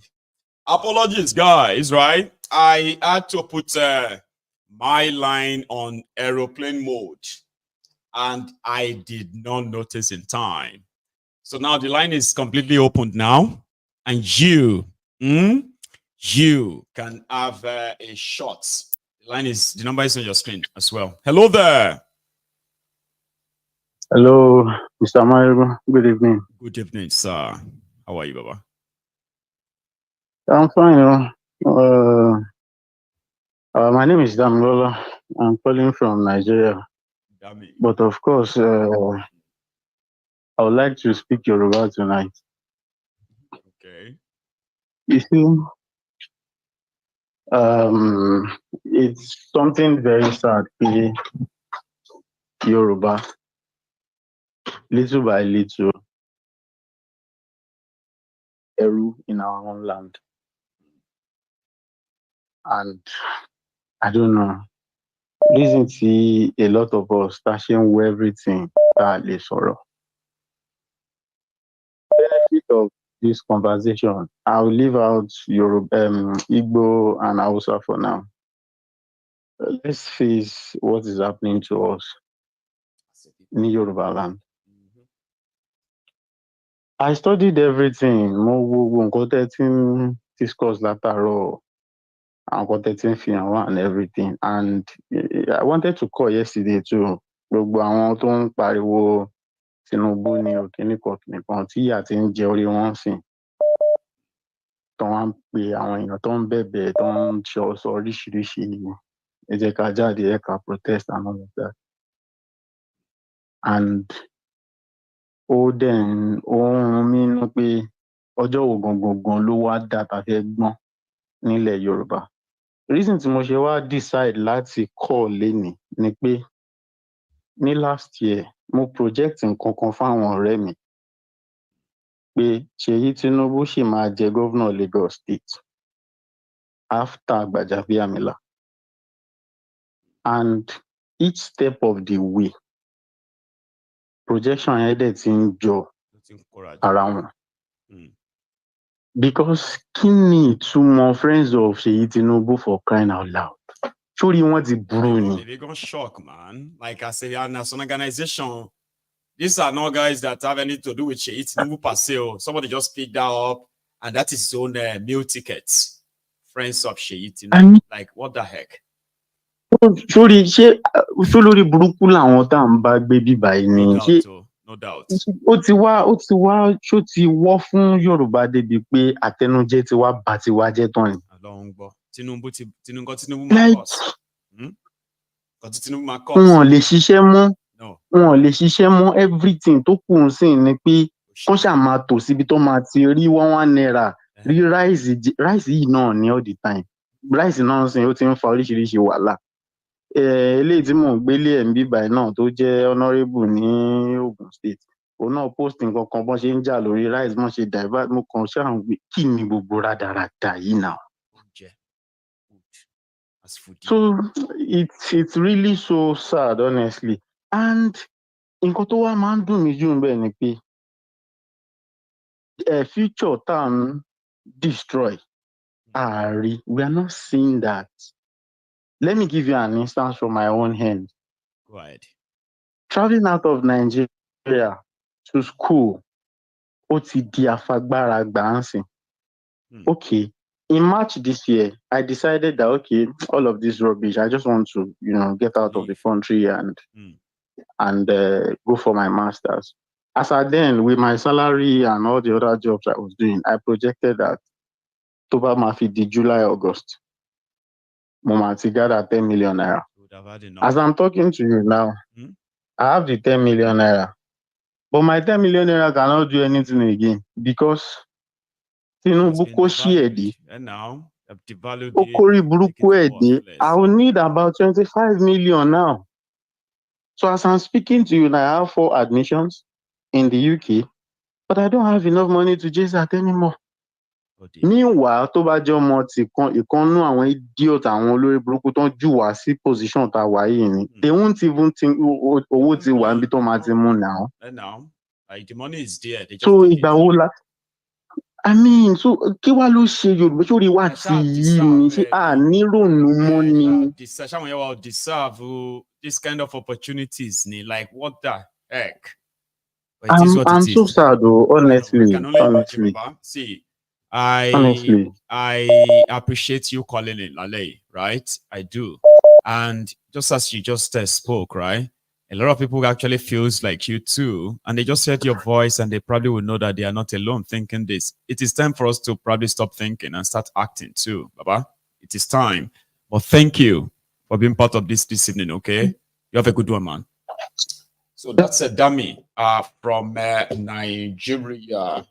A young man, hardworking man, who is trapped in the whirlwind of a directionless, purposeless, and irresponsible leadership, ruining lives from 19 Gbogboro. You see what I said about devaluation? What you could do with 10 million naira a year ago, you can only dream about that with 15 million, 20 million now. I mean, come on. What other ways are people going to get disadvantaged when they try to pursue opportunities, happiness, but there's always that Nigeria factor to work against you? When exactly is Nigeria going to work for you? When? Yeah. Hello. Hello, Maiyegun General. Yes, sir. How are you, Baba? I'm good. Good evening from here, from Switzerland. Oh, Calling from Switzerland. Good evening, sir. Yeah, as old member, but always on the background. God bless you. Thank you. Yeah, I'm with you this afternoon also. So, what drew my attention to be calling this evening is about the importation of the fuel and diesel. Please. Yes. Yes. I just want to draw our attention back to 2017 to 2022. If you can go back, remember that was when Nnamdi Kanu was heavily talking about the death of Buhari, because Buhari happens to die 27 January 2017. And the same time, Aisha Buhari came back from Saudi Arabia, where Buhari was buried, and she was coming back to more. Now, if you draw it back, you will find out the same that time there were rumors about the Aso Rock, that the rat chased the president out. That was when they are looking forward to get Israel people to come and open the door, of which they came and opened that door. Then Abba Kyari, yes, this door of Aso Rock, because Buhari did not. When Buhari left Nigeria to Morocco, from Morocco to UK, I had that surgery. It wasn't successful, and he gave up. Now they took him direct from UK to Saudi Arabia for a burial, and Aisha Buhari went direct for that burial. Right. Unfortunately, they forgot to cut his fingers for fingerprint. Then they buried him, came back, no way to enter that Aso Rock, because he always fingerprint to open Aso Rock. Yes, no way to. Yeah, of course. Believe that, yeah. Of course. His main office, not the whole, but his main office, entrance to his office. Of course. Okay. That is the normal. When don't say it's normal. Please don't say it's normal. Okay. I know what you are repeating. Okay. Yes. Okay. No problem. You heard it. Just say you heard it. No problem. Okay. No problem. But I just want to connect dots. Yeah. Then after that, it's like you are taking me to where I'm not really comfortable. Okay. Let me withdraw that. Let me withdraw that statement. Like Aso Rock. Yes. Own Aso Rock. That's same as Baba. Finish what you want to say. Yeah. I don't want you to miss that. Okay. Yes. Okay. Let me make it short. Then during that period, you find out that because of that incident, they couldn't be able to import anything. I mean, a lot went down that time, no doubt. Yes. On that one. From 2017 to 2022, they were ups and downs. We are trying a lot of different Buhari appearing I know you didn't believe it, but you believe that Buhari was down, but you didn't believe it yet, because I have said this before. I'm on your program. Yeah, I'm on your program always. I know where you stand. No. Don't mix it up, okay? I will tell you something for the sake of our listeners. All right. I have said it many times. Okay. See, if I tell you I am somebody, because this is my theory, okay, this is my way, right? I am somebody who brings things to people, okay, to say, I don't want people to believe me without showing them something. You get that, right? But that doesn't mean that what I have not seen doesn't exist. So I'm not somebody who will say, oh, because I don't know about it, oh, it doesn't exist. No. I am just somebody who believes that when people have their theory, in a way, in any way, right? I still believe that until I have something too. Thank you. Doesn't dispute your theory. Don't get me wrong, okay? I am with you because I learn every day. But doesn't kind of dismiss every other thing you know, because I may not know them. I may not have seen them. Yeah. You are very correct. You are very correct, General. This is the temple of truth. Yes, I stand with you because I know what you represent. I know. So now, if we get to move on now, we'll find out that 2022 that you just mentioned. Yes, people should not let anything be lost on them. A lot happened that time, and you are so right. A lot. Because I remember that was also the time. Yeah, that was also the time they packaged him to go and meet Trump, right? Just before the 2019 election. So I get your drift. I was about to say it. So I get your drift. I was about to say. Now you know Maiyegun. We start from kitchen, I remember. And I know who you are because what you have been showing then, in fact, now is even getting tougher. And now that this studio is established, very soon, because yesterday you were saying about their numbers, very soon you'll be calling them. I will call them. One Yeah. up. I can even say, if not because before I you haven't said really it, prepared the number, right? I know. You know what? I will Maiyegun, call don't worry. Wike here, No, and we I are with hope you will you. pick We are it. with you. You know, we are with you. God bless you. This is the.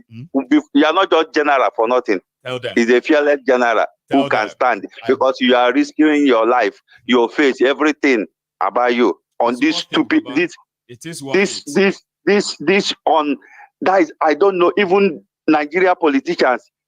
Satan himself is better than them. You know, because if he belongs to Satan, Satan will still work with you before he can be against you. But these people, they have no mercy, nothing. You know what I mean? So Satan will still give you something. They say Satan will still at least give you something.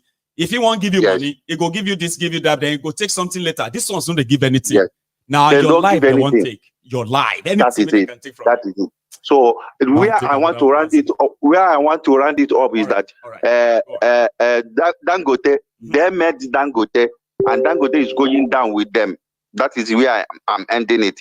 God bless you, the general. We are on background. God bless you.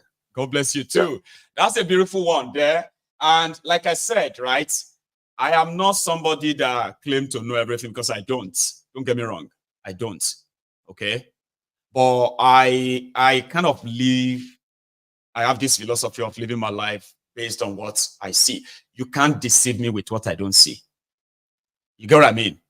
But it doesn't mean that if I haven't seen something, or if I don't probably have access to some verifiable proof, that it means that thing is not happening. So I am not somebody who will come out and just be outrightly like ignorantly and say, yeah, I can easily just tell you that, okay, yeah, what do you call it? Buhari, that is in Daura, okay, is the same Buhari at the time, and others will say, no, it's not. Because even myself no say the Buhari in Daura is not the same Buhari that you voted for. And I have my own theory for that, that you can, you know, he said it himself. Every part in him, every part, including the people they harvested their organs for Buhari, he said he's never been sick like that in his life, right? So they change almost every part in him.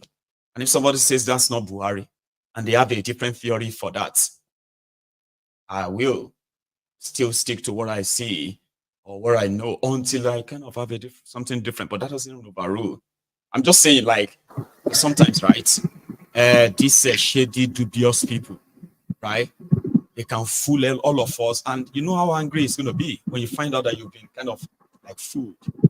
One of the reasons why people like us are so angry with Nigeria is because we have been lied to. When we discover that this whole thing is a lie, you actually have no idea how we feel. To continue to pretend that lie, one Nigeria this, I love Nigeria that, is so not easy anymore. It's almost impossible to say that. Even say make person just pretend, say, oh, Nigeria, my country. It is so hard. Somebody gave me a gift here for my 40th birthday, and she mistakenly printed Nigeria flag on it. Do you know how much I kind of hated that shirt? Or to throw it away, it's like throwing a gift away. There are people like us that have mentally detached. I'll show you the shirt very soon. I sent money to Nigeria for them to make me some Yoruba, attires, like, and then they just sent me a cap with Thiefnubu Infinity on it. People have been wearing caps with Infinity like forever. Then it became something that Thiefnubu ended up having to like corner to himself for himself. And when I see any cap with Infinity anything, I will burn it. Just so you know that there are so many of us that in so many ways, right, we have detached from that contraption. But here is a caller. I'll speak more on that later. Hello. Maiyegun Baba. Yes, sir. Ahmed. Yeah, Maiyegun Kileshele. Baba, just there. I'm going to put this on while I go to my... I'm listening to you, okay? I want to grab that shirt somebody gave me for my 40th. Then continue. We're all hearing you. All right. So, I mean, with this theory that this person just spoke, I mean, me, I have had people personally that I know that I know really, really very much, you understand, that they've met Buhari, you know, and there are people that they will not really, you know, like, you understand, like life. Somebody gave to me for my 40th birthday. Can you see it? You understand?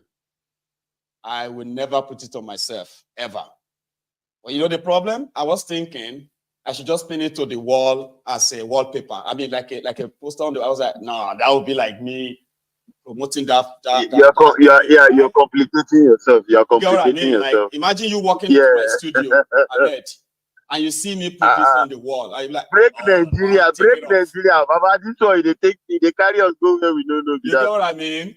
So you think that some of us, right, somehow, if we are given a choice, we won't even think twice. If we are given a choice to choose between Nigeria and my nation. Baba? My wife also made a cloth like this. Yeah. For me on Amazon. She printed something like this. I literally told her, I said, why would you even do it when you know that I don't even, you know? I don't believe in this thing anymore, man. I say, leave that thing. That cloth is still there. You get that cloth because it's a gift, right? And it's just like a problematic gift. Problem.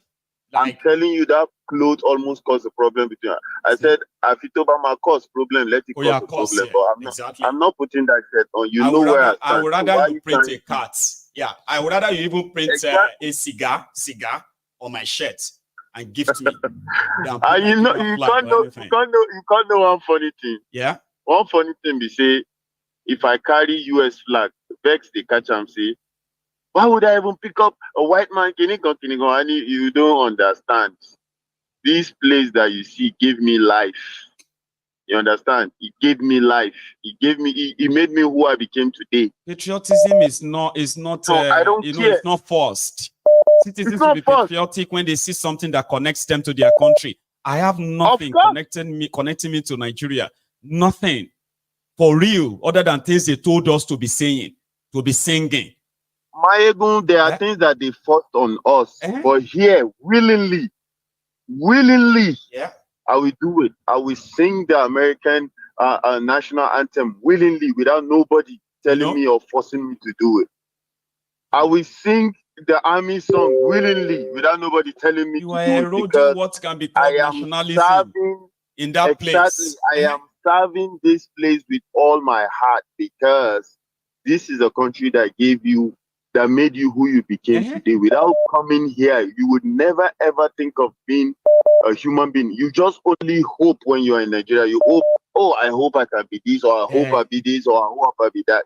And you ended up being around criminals. And before you know, you also be the same like them. You start stealing. Because as I used to tell people, I say, look, 95% of Nigerians today, they feed on haram.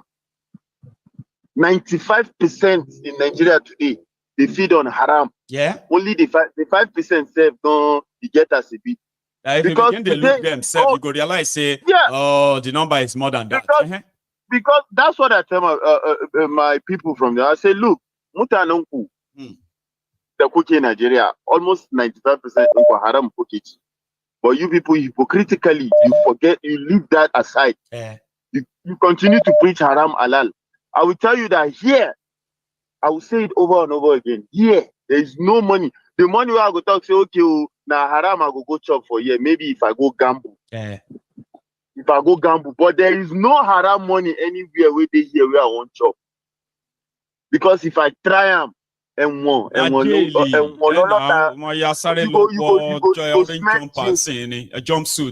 smell jail. You know I do. You understand that kind of thing. So I tell them the haram space self no day. The only haram way day now for you to go they buy all those scratch this maybe they scratch lottery, lotto, say you won't win for gas station. Other than that, like a very strong Muslim to begin to even see those things as haram as well, right? Exactly. You must really be very strong because if not, it's not really consequential. It's inconsequential. But there are people who believe that no, even little sin is a sin, and I won't touch it. That's something extra. But for you to steal from public money, children can't go to school. And you normalize it. You understand? Children can't Maiyegun, this thing every day when I talk about it to these people, I kind of like sit down and be like, Share we only into the law. You the see person not get anything right from scratch. But he enter government, boom, he became rich. And you go to pray for them. Then they lift people out of poverty. Now themselves, then they lift out of poverty. Oh. I want poor people. Like me, I know understand. Like I know they get them. I don't speak. I don't talk. I see. Come. I don't tell them. There was. I don't know if I told you this. There was one certain time I had issue with waiting with this guy picking Rufai picking. Where we saying they talk nonsense. Is that one Bello abi? No. Waiting be that one with the House of Reps. I think that one Bello. Where we see. I don't forget his name. He follow me. Bashir. Nabelu. Yeah, Bashir. Nabelu, I get problem with. Right. He follow me, call my DM. Say shameless. Call me shameless. I say, you can't call me shameless. Waiting you come be now. I can't screenshot that thing. I can't post them. Can't see as they come my comment. Waiting. When I said I mean jealous. You are envying that person. I say, come, share all of them. They mad me. Jealous. Me, I they envy this one. I the envy person will be saying now haram money they use freedom when reach level where reach. You are the envy me will be say I they earn halal. I they work for my money. You they tell me say I they envy. Share all of them. They craze me. This one I see there. So waiting go chop, waiting go wear, waiting go do. Me self I go do am. Now when I did this inside wahala they suffer. You can't still the defender. I bet ever show for that me. Obviously. We scatter everywhere. That time we scatter my account. Walai, my account, they put my account for restriction. On top the old my account, they almost took my Instagram account, which is my Instagram is like 151,000 followers on that Instagram. They almost took that Instagram on top this account. Again. I they tell you, we drag ourselves. Reach one, let's say, I collect my team back. We continue. So what I want to talk, you see this Buhari conspiracy theory. Everybody get what you won't believe because Nigeria, you don't even trust them. That one day, you don't even trust them. But me, I believe what Nnamdi Kanu did there was shade in talk, see the Sabi propaganda. Are you want my budget? Nnamdi Kanu did that propaganda. You see that Bokwari double, eh? It is like, forget about what people they talk, how people they react. They said that Bokwari said it got so bad that whenever he attended, they stopped taking him everywhere. Then they had to stop. They said whenever they took him anywhere, everyone, the world leaders in the place, right? It's either they are avoiding him or whenever they manage to get closer, they are touching him to see if he's real, if he's the one. They are looking at him, so you will know people are looking at you like, is it the one? They say that thing, that thing affected Bukwari's self-esteem. They go anywhere that time again. So that's why when he said that he wanted, sorry, not even him, people around him, they were like, they must capture that Nnamdi Kanu. Say na propaganda they won't play. Now Nnamdi Kanu show them see their own play. He did. Without spending as much money propaganda, they meet the first way we say you go follow them play the game. Dogba. That's why you see that thing they paint them up to date. Say, this guy he really finished Buhari. You get that he really dragged them. Not only Buhari, almost all the Fulanis that actually support Bukwari, they hated Nnamdi Kanu with passion. So even though that theory no be real, that thing me I like as he go. Baba, me I like as he go because he really dragged them, no be small. No be smart, And now waiting we want be do, and now waiting we want be that. Me they just they drag them to go. See all of them don't they run now. But one thing sir, my sakuni. One salon they'll go meet their water loan, salon, my back. We are waiting for them around the places too. We are just waiting for the whole thing to kick off in Nigeria. Then we can begin to already taking stock where they say some of them are. And I'm not going to them. We go look for them. I go back share location. Sure. Now what do you expect? If you share location, let them kick off first, so that we don't put the cat before the horse. Okay.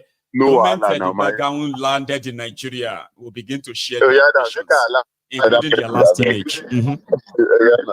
Ahmed, God bless you, man. Thank you so much. Okay. Nice one. Ladies and gentlemen, we are gradually coming to the close of the program. So we only have just about 30 minutes to go. It is a reminder, if you haven't really paid your offering, please do. Now, I want to say a very big thank you to my new donors. So I got, I've actually received another 220 pounds. So simply put, right, from my 500 last night, I am practically just about 300 to go, right? And yeah, thank you so much to every one of you who has reached out. We are also looking forward to the launching of our Yoruba Union portal. Let me gist you.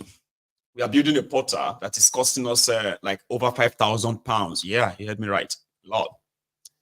Now, this portal is to, is to give all of the Yoruba Omoluabis, not the Omualede that are using politics to destroy our land, okay? So we want to discover every Yoruba that is interested in this cause. Bring everybody all together, right? Identify wherever we are. Create a community where we can interact and then meet up with all of the people who are members of this platform. Not this platform, Yoruba Union, okay? So now, not just that, we can also interact with ourselves. We have a community. I'm trying to see if I can get something that can take us away from the Facebook, Twitter, and all these other places where we can actually have a community where all of us are communicating and we are Yorubas under the banner of the Yoruba Union. It will be launched in August. We will start the test running at the end of this month. I can't wait. Hello there. Hello. Itigbe o. Ogbere. Kábíyèsí o. Ogbere. Ẹ jẹ́ ká ṣe hashtag ẹ̀fà wọn láṣọ ya. So, hashtag ẹ̀fà wọn láṣọ ya, hashtag tear them up, or hashtag tear their clothes. That's what that is, Baba. Unless if I no meet any one of them inside train or bus, I will tear their cloth. God bless you. Are we going to Danny, Baba? I must cause havoc. Make them just hide wherever they come. Unless if I no meet anyone. If they do anyhow, they enter town anyhow, and you jam any of them, they go separate you. MI5 go separate you now. Mọ́tò pàjá Àjàní tó bá gbẹ́jọ́ yẹn lọ kóòtù bá ṣe ń sọ pé bó ṣe ń pàjàní ni wọ́n á máa pàjá. Torí ọ̀n lè yọ orúkọ Àjàní kúrò nínú orúkọ ajá. Mọ́tò ó pa ajá Àjàní. So all these evil people, as then they call their name, now then they add more pain to us, those of us in abroad. God bless you, bro. And then whatever they do to our people over there is always affecting us. No saving, nothing. You work from now to tomorrow. You pay rent, you pay council tax, you pay TV license, you pay gas, you pay electric, you pay everybody except yourself. The people at home, they don't turn them to vegetable. They can't do anything. Then they will now run again to us here, and we go come they look them. Anybody will meet these people for this abroad where they run come, and you leave them scot-free. Now God go punish you. You know, go you by yourself where they this abroad, you know go get rest. If you see any one of them and you leave them alone, and you know cause. You know, tear their clothes, make even police come, make them come say, waiting they happen. Because these people, if we not expose them, we not gonna know waiting some of them don't hide for here. No. Now, some of them, the moment you cause sin with them, the police and everybody know who they are, then go trace their account. Make we begin trace all their accounts, begin trace where all their children are. Yes. Make we begin causing their so that children's schools. yes, You know make that, so one of the is here. Our daughter, I mean, what do you call it? His daughter or his son schools here. Yeah. Occupy that school until the school will tell him or how to leave. Please, you need to go. That's right. It Make is possible. them begin trace all their accounts, Yes. all their accounts. Then make them begin expose them wherever they go. Yes. So then go, these people go truly know, say these people don't steal all our life, bring and come here. Because the populace know they know anything. Now the politicians where they here. Now then they know, say these people they steal, they can't hide that here. If the populace here know, then go help us. This population here, they know waiting they go on. If they know, then go join us, help us, bring these people down. Now they are politicians, they help them. Now then no waiting, then they can't hide there. But if we begin cause havoc, cause sin, tear their clothes, press people go ask us what happen. Because not be say would they fight people with their people, but our people. So we go feel explain at least if you cause something. People go ask you, press people go ask you, what thing they happen? Why are you people doing like this? Then we can explain to them. This protest for abroad, no, they help. So but if we begin tear their clothes now, we should be organizing greetings. Yeah. Yeah. Yeah. So if we begin tear their clothes here, then go ask us what thing happen. We say, now our money where is still we won't collect for a hand. Then they cause us the work so they will not go home, will not do anything, will not do anything. If anything we will do, then go seize the account over there. Where that thing they happen, you go see somebody account, seize everything. My brother, we must start to do something here for us, for them to know, say then they hurt us too much. Too much. None of us will go home. Tickets alone, you know, if you go home, nothing where you go feel do. Because the people where they live for home alone, they don't turn them to vegetable.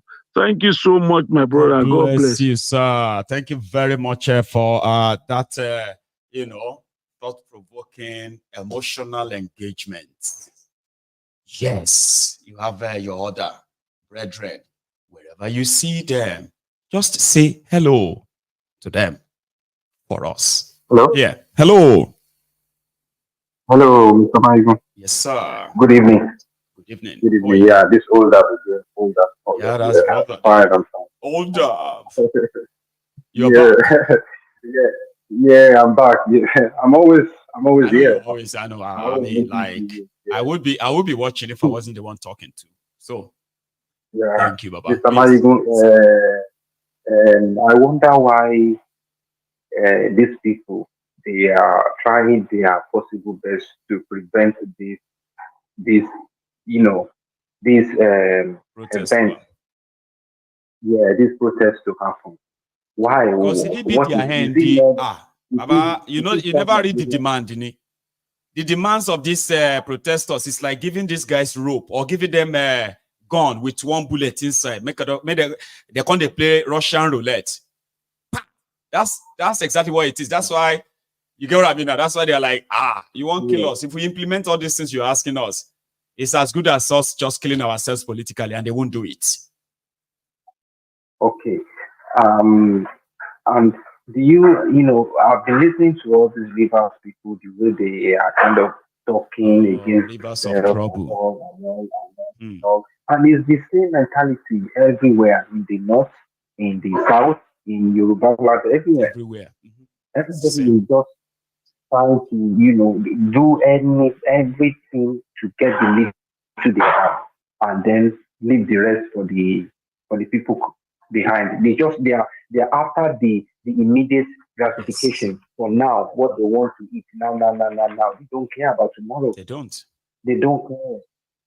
It's just about now. So, well, look, I personally, I don't think the way things is going, the people are against each other too much. These ordinary people are helping the government. They are tearing themselves up because of peanuts. Don't you see? I can see. And every day, this breaks my heart all the time. You talk about putting on Nigerian clothes, Nigerian vests, Nigerian this. Of course. Showing patriotism. And they think that's all that is needed. Yeah. I find it on. You can't be patriotic when that country is not helping you in any way. No, no. You see, the the spirit of patriotism has to start from the Thiefnubu that depleted every possible, use every possible crooked way to get himself to that To opposition. obtain power, only for him to now have the power and then blame the people for not being patient. Why is ruining their lives?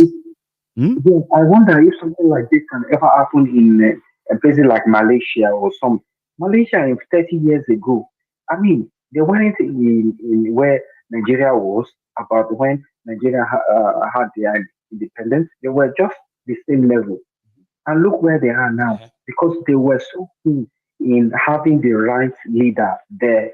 You can't embezzle people's money. Tax, especially in this country, they don't play with their tax. You can't steal their money without consequences. That's how it should be. Yes.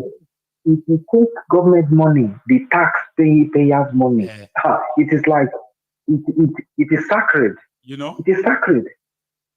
And then we have a situation where we have a relic like a god as president that you have to go and bow and say, yes, sir, I accept your honor, your highness. The way they are doing things in Nigeria is completely, I don't know. It is abnormal, Baba. They have just normalized abnormalities. Now it is biting all of us. It is biting us. So except we change our ways, get rid of the criminals that we have enabled for so long, we will die in this. I don't want to die in this, Baba. And I know a lot of people don't want to either. You remember about a couple of days ago, you showed one guy, they call it Atari. I don't know what happened. Those are the Thiefnubu people who the mark on his head. Those are the kind of children. Look at that one. That one doesn't have future. That one might die anytime because he has internal injury. You can see him that the way he's laughing, he himself, he knows that. Exactly. It's not all right. He's doomed. Everybody are doomed. Everybody in this Nigerian, in the current Nigerian system, they are doomed to perish. Protest or no protest, it's all going to blow up soon anyway. You know that. Yes, but people are already doomed to perish. Why can't you just do something? If I die, I die. I will fight. I'm not just going to just die. All you need is to gather yourself in the key places, in places like in Abuja. That one is running his mouth. That idiot bastard is counting. Saying, Abuja is not your place. That Abuja is not a place where you can. I said Abuja is off limits. Don't bring your protest to Abuja. It's like, what the hell are you? What is he trying to say? Why are they talking like that? These people are idiots. They are all the same. Yeah, because they are lords, right? Who have never been responsible. So asking them to be responsible is like insulting them. They are angry. The true power, the true power is in the hand of the ordinary people. Though. We need to continue to preach this. The true power is in the hand of the ordinary people. The numbers matters. You need to gather yourself. Numbers matters. We're talking about, then when they had the Arab Spring, you see how they were. They were like ants. At some point, you see, are these human beings or ants? When they are so much, you see. Look, thank you so much. Yes. Thank you. I will make.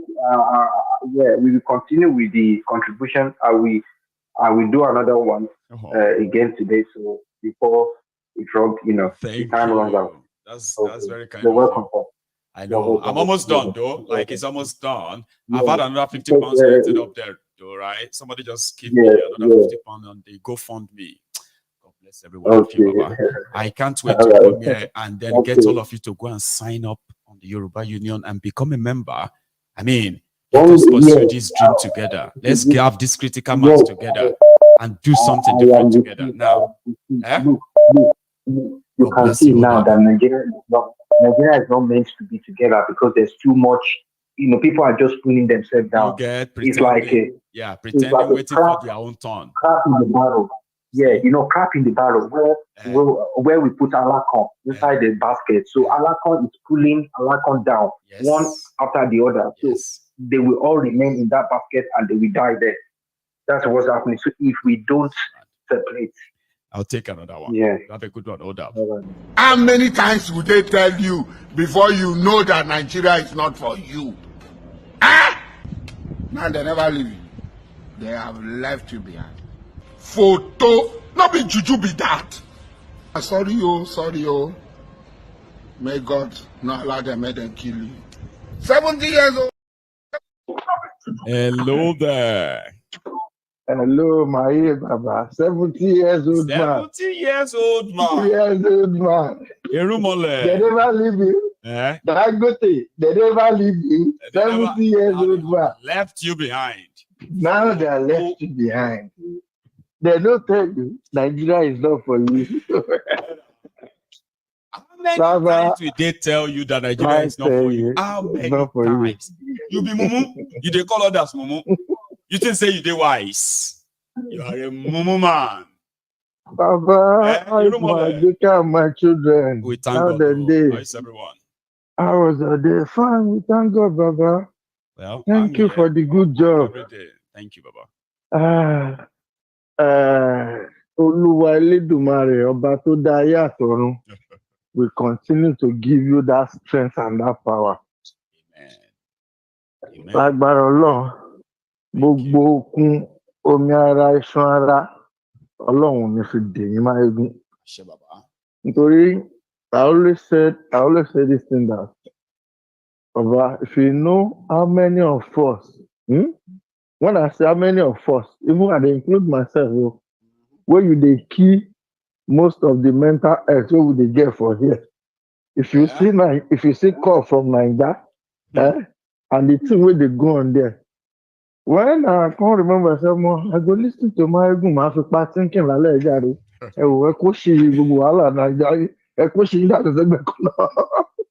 Well, that's something. A lot of us actually really look forward to the evening, Baba. Like, I'm not working tonight, so I'm just gonna be home and watch Maiyegun. At least I want to just take my mind off all this, right? I'm telling you, because Maiyegun, I won't lie to you. Since I was born, I've never seen a country in this world that you can never, as in, they will not break a day, Maiyegun, that you will receive any good news. Just give us something. Even the country that they are fighting war. You understand? Maiyegun, I don't know. Maybe I don't know if I'm overthinking. I don't know. You are not. Sometimes I'll just sit down and say, why is it that you can never receive any, even if you open on internet, like Facebook, Instagram, even phone call, no any good news. Baba, Talashe, so she pay for one. You want to buy she pay for you? What a marry cool.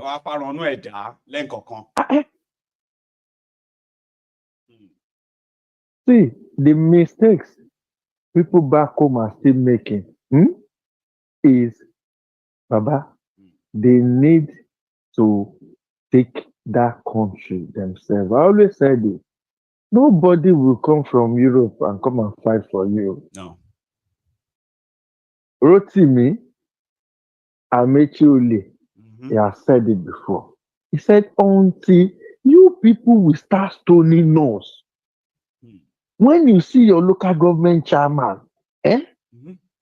on a guy that carry stone begin stoner, go Alasa begin stone everybody. Capture them. Anywhere where you see any politician in a family, occupy anybody in a family.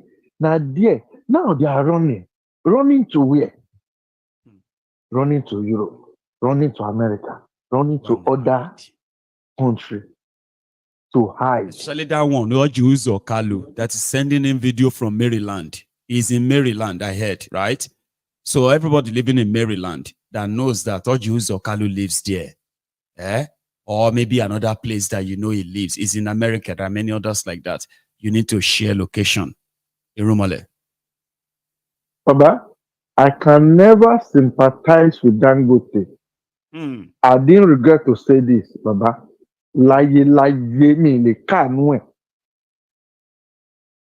These people are evil, Baba. Extra evil. Anybody to back you evil in your body can't. As you always said, it's a quota system. When Buhari was there, this was favoring him. You understand me? This was favoring him. Did he cry to us? No. No, he didn't. Talo Sukunwaba, Taronse. Nígbà tó wọn àtẹ̀mí fèlè tó jọ ń ṣàpapẹ́, ta ló wà ń bẹ̀? So why is it shouting Nigerians to come and see? Kí la fẹ́ wá rí kí ló kàn wá? Àti kí la tẹ̀lé ṣe gan? What can we do? No, kí ló kàn wá ń bẹ̀? A máa ti straw bọ crude oil ń sìn tá a máa fà lọ sí Dangote Refinery. Tá a máa fà síta ni kò yé mi o. Àbá àlọ́ máa bá polówó refinery fún ìjọba pé ẹgbẹ́ ṣàánú Dangote sílẹ̀. You understand me? That's what they do. Because that's the question I asked myself. How you tell me now? Okay, what do you want me to do? What do you want us to do? Nigerians will help me. Which Nigerians? Share all right. People that are hungry, I want to be back. Lonely can help. How? Help will not be help. How do they want to help you? One bag of rice, as of today, somebody tell me, Lati Ọjà Ọ̀dàn, Silaro, a bag of rice is 85,000. You know, I told you, I'm a lot of I know what you do now. I remember when we you had to, I mean, your sister supplied that. So definitely, you know what the prices are. 85,000 naira. As of today, Lati Ọjà Ọ̀dàn, Lati by the time it gets to the real shop in Nigeria, so I'm after this one go, Baba, only must stand in 90,000 son go. So I'm after Deco, only money 95, 95, 98. And if it's going further, like going to, let's say, Ondo, Edo, and all of those places, as it's going further, so is the price. Abino so, Baba, you can imagine, my younger sister was telling me today that make a Beninoa when no reach am, Benin citizens, they tell and say, Naira we in carry for hand, no worth anything. I swear, I have a video on this my phone. They said last year. I'm telling you, you know, my sister, my younger sister came here on holiday. She just went back. Hang on, though. They said last year, right, that 200,000 Sefa is 200,000 naira. Now, 200,000 naira will only get you or be exchanged for 80,000 Sefa. Nigeria to finish. Baba, anyone put to finish. Baba, there is nothing remaining in that country. I always said it. They should collect the remaining change from the Western world and China and let them take over the country. Because there is nothing left. The oil, yes. Baba, the oil we are talking about, me and you said it always. You always say it. You understand me? We all know Nigeria has no any oil again. Until they use it to borrow money. If you cannot drill your own oil for another 35 years, can you still claim that you own oil? Baba, under NMPC, where they don't change the name, how many workers they work there? Nigeria have 5 refinery or 4. They no fit Baba, militants. I know they support militants, but I'm saying it categorically. Militants, inside bush and they call that place inside creek, they produce diesel, refined diesel. They go sell, they refine diesel. But Nigeria as the country, Baba. And then the refinery built with billions of dollars cannot refine anything. Let me take my last Make call. people leave Call it yeah, a make night. people leave the thing. Make the people just take anything what they want. Make them they refine, decide they give people. Abi? I know, Baba. Anyway, thank you so much, okay? Thank you. You have Bye a bye. good Good one. night, my brother. Irumale. That's Irumale, ladies and gentlemen. I have just about 5 minutes. No, it's not even up to 5 minutes. We only have just about, okay, we have 5 minutes. Now, this 5 minutes, I hope this my caller will be able to use it judiciously because it will only have just about 3 minutes of it. Well, you know, I want to remind us all to please give that your last offering if you haven't already given it since morning. Like the broadcast, share it, subscribe to this channel, and you won't miss anything. And you will also never miss this guy. He's the Prince Jejeman, representing IPOB for life. That is him. The Prince. Yeah. You are my last caller tonight, and you would have to actually manage the time. You only have just 3 minutes. Can you use it? I will, Baba. Grand. Go for it. Thank you. Thank you. Yeah, you see, I want to do a drawback, just the brunch time broadcast. Right. You know, we had an army on the show who was gaslighting or trying to woo Nigerians who want to protest. Right. You know, he started by saying that people that got intelligent, that they are going to attack churches and the marketplace. You know, that's Stevie Wonder, Nigerian Army Stevie Wonder. I want for you, blind man with the leader, the blind they lead the blind. Go on. Yeah. So, what was the intention? One is to scare people. Market is place you get to where you go to get food to eat. You know. Then, secondly, you know that the Nigerians are so religious. So they will attack your church. So that gaslighting them that they will come and attack your church. So when your pastor begin to tell you calm down, you say you remember that army was telling you they will attack your church. Tell me waiting consign protester with church. Tell me waiting consign protester with market where they go get their food. I wonder. See? They are creating all these things because those are the places they are likely going to target and attack and then blame the protesters. Exactly. So our people should focus, put their satellite on all those places and make sure they capture what they are going to do there. You know, because you see, Baba, what we have to tell ourselves is that Nigeria army is already taking side. Yeah. Based on that analogy. Let them go and look other army worldwide. Other army, no, you won't see them anywhere they are protesting. It's police that you will see. It's only police that will come and imagine army giving press conference telling people that they cannot protest and all of that. Then he went on TV and they said, so what's your plan? Are you going to protect Nigerians or are you going to protect the government? Oh yeah, we'll wait. Normally we don't act except they call us. So we will wait till they call us. So they haven't even called you. And you are issuing threats left, right, and center. Just to come and show Nigerians camouflage so that Nigerians will begin to fear. You know? Our people, your power is your number. That's right. Your number can intimidate any camouflage. Your number can intimidate any armored car. Come out in your millions.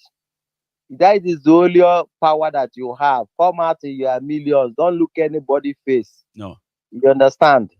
As long as you hold your ground, they are going to come to agreement with everything you are asking of. Yes. You know, our own stand is that when we get to revolution and rebellion, that is where Biafrans stand. We're not interested in ordinary. Maybe not too hot. Not too like it has to be hot. So let's see how serious you are. I wish them good luck. Well, they will need it. Prince Jejeman, thank you so much, Baba. Okay? And again, Baba, I hope we have a longer time next time for you. Enjoy the rest of the evening, Baba. Okay? You too, Baba. Grand. Now, ladies and gentlemen, that's Prince Jejeman representing IPOB for life. The same indigenous people of Biafra, led by the one and only indefatigable Mazi Nnamdi Kanu, the Onyendu of Biafra. So yes, we have come to the end of this chat this evening. Tomorrow is another day, okay? And tomorrow we'll make it 4 days to the deadline. We are counting days, okay? We are. And I'm keeping record of all of their actions, utterances ahead of that time. It is MaiyegunsDiary Politico.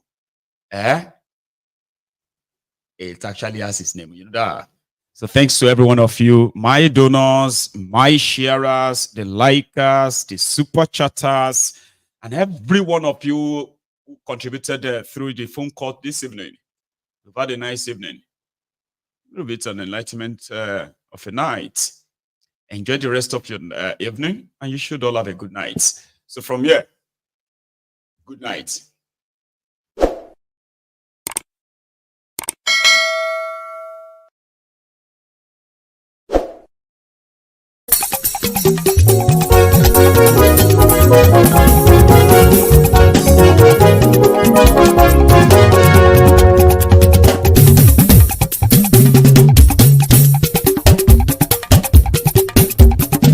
Maiyegun làwa mọ̀ làmọ̀ tó dòdòdò. MaiyegunDiary, Maiyegun number one.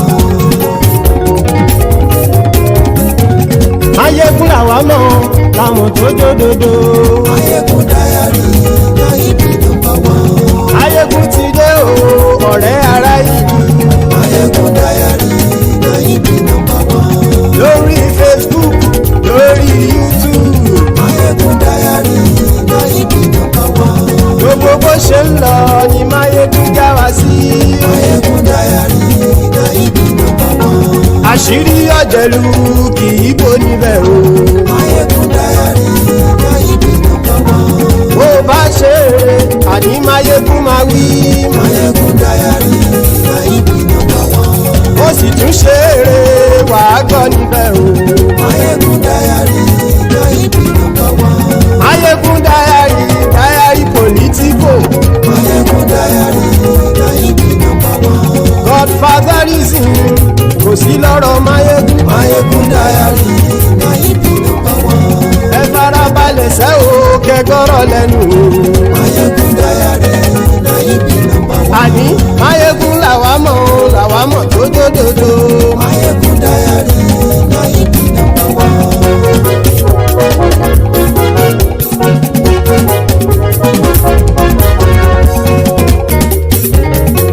Àní ẹ̀sùn ràkì. Maiyegun ti dé. Maiyegun ti dé. Ọ̀jẹ̀lú ẹ̀sùn ràkì. Maiyegun ti dé. Àní ẹ̀sùn ràkì. Maiyegun ti dé. Lórí Facebook. Maiyegun ti dé. Àní ẹ̀sùn ràkì. Maiyegun ti dé. Lórí YouTube. Maiyegun ti dé. Àní ẹ̀sùn ràkì. Maiyegun ti dé. Bọ́ bàbá gbé wúrẹ́. Maiyegun máa wí. Àní ẹ̀sùn ràkì. Maiyegun ti dé. Ijó ìgbádìyẹ. Maiyegun máa wí. Àní ẹ̀sùn ràkì. Maiyegun ti dé. Bí pẹ̀sìdó bá rúfin o. Maiyegun máa wí. Àní ẹ̀sùn ràkì. Maiyegun ti dé. Bí gómìnà kówó jẹ. Maiyegun máa wí. Àní ẹ̀sùn ràkì. Maiyegun ti dé. Ọlọ́pàá ti ń darí bá. Maiyegun máa wí. Àní ẹ̀sùn ràkì. Maiyegun ti dé. Aṣòfin tí ń rúfin o. Maiyegun máa wí. Àní ẹ̀sùn ràkì. Maiyegun ti dé. Òkúra olóṣèlú. Maiyegun máa wí. Àní ẹ̀sùn ràkì. Maiyegun ti dé. Ọ̀jẹ̀lú ẹ̀sùn ràkì. Maiyegun ti dé. Àní ẹ̀sùn ràkì. Maiyegun ti dé.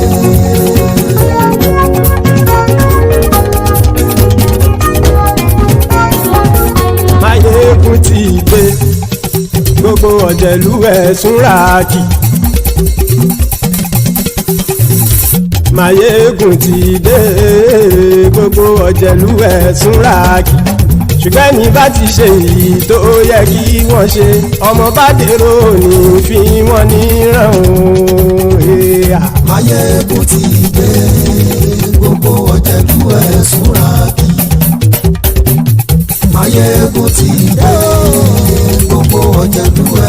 súnrakì ṣùgbọ́n ní bá ti ṣe yìí tó yẹ kí wọ́n ṣe ọmọ bá dẹ́rọ̀ òní fi wọ́n níran. wọ́n fowó bẹ́ẹ̀ o Maiyegun ó sọ pé wọ́n ò bẹ́ẹ̀ wọ́n fowó bẹ́ẹ̀ Maiyegun ó sọ pé wọ́n ò bẹ́ẹ̀ oníkan ṣáàtì ṣe yìí tó yẹ kí wọ́n ṣe fáwọn ará ìlú tó gbé wọn débẹ̀ o àyè. Maiyegun ti dé.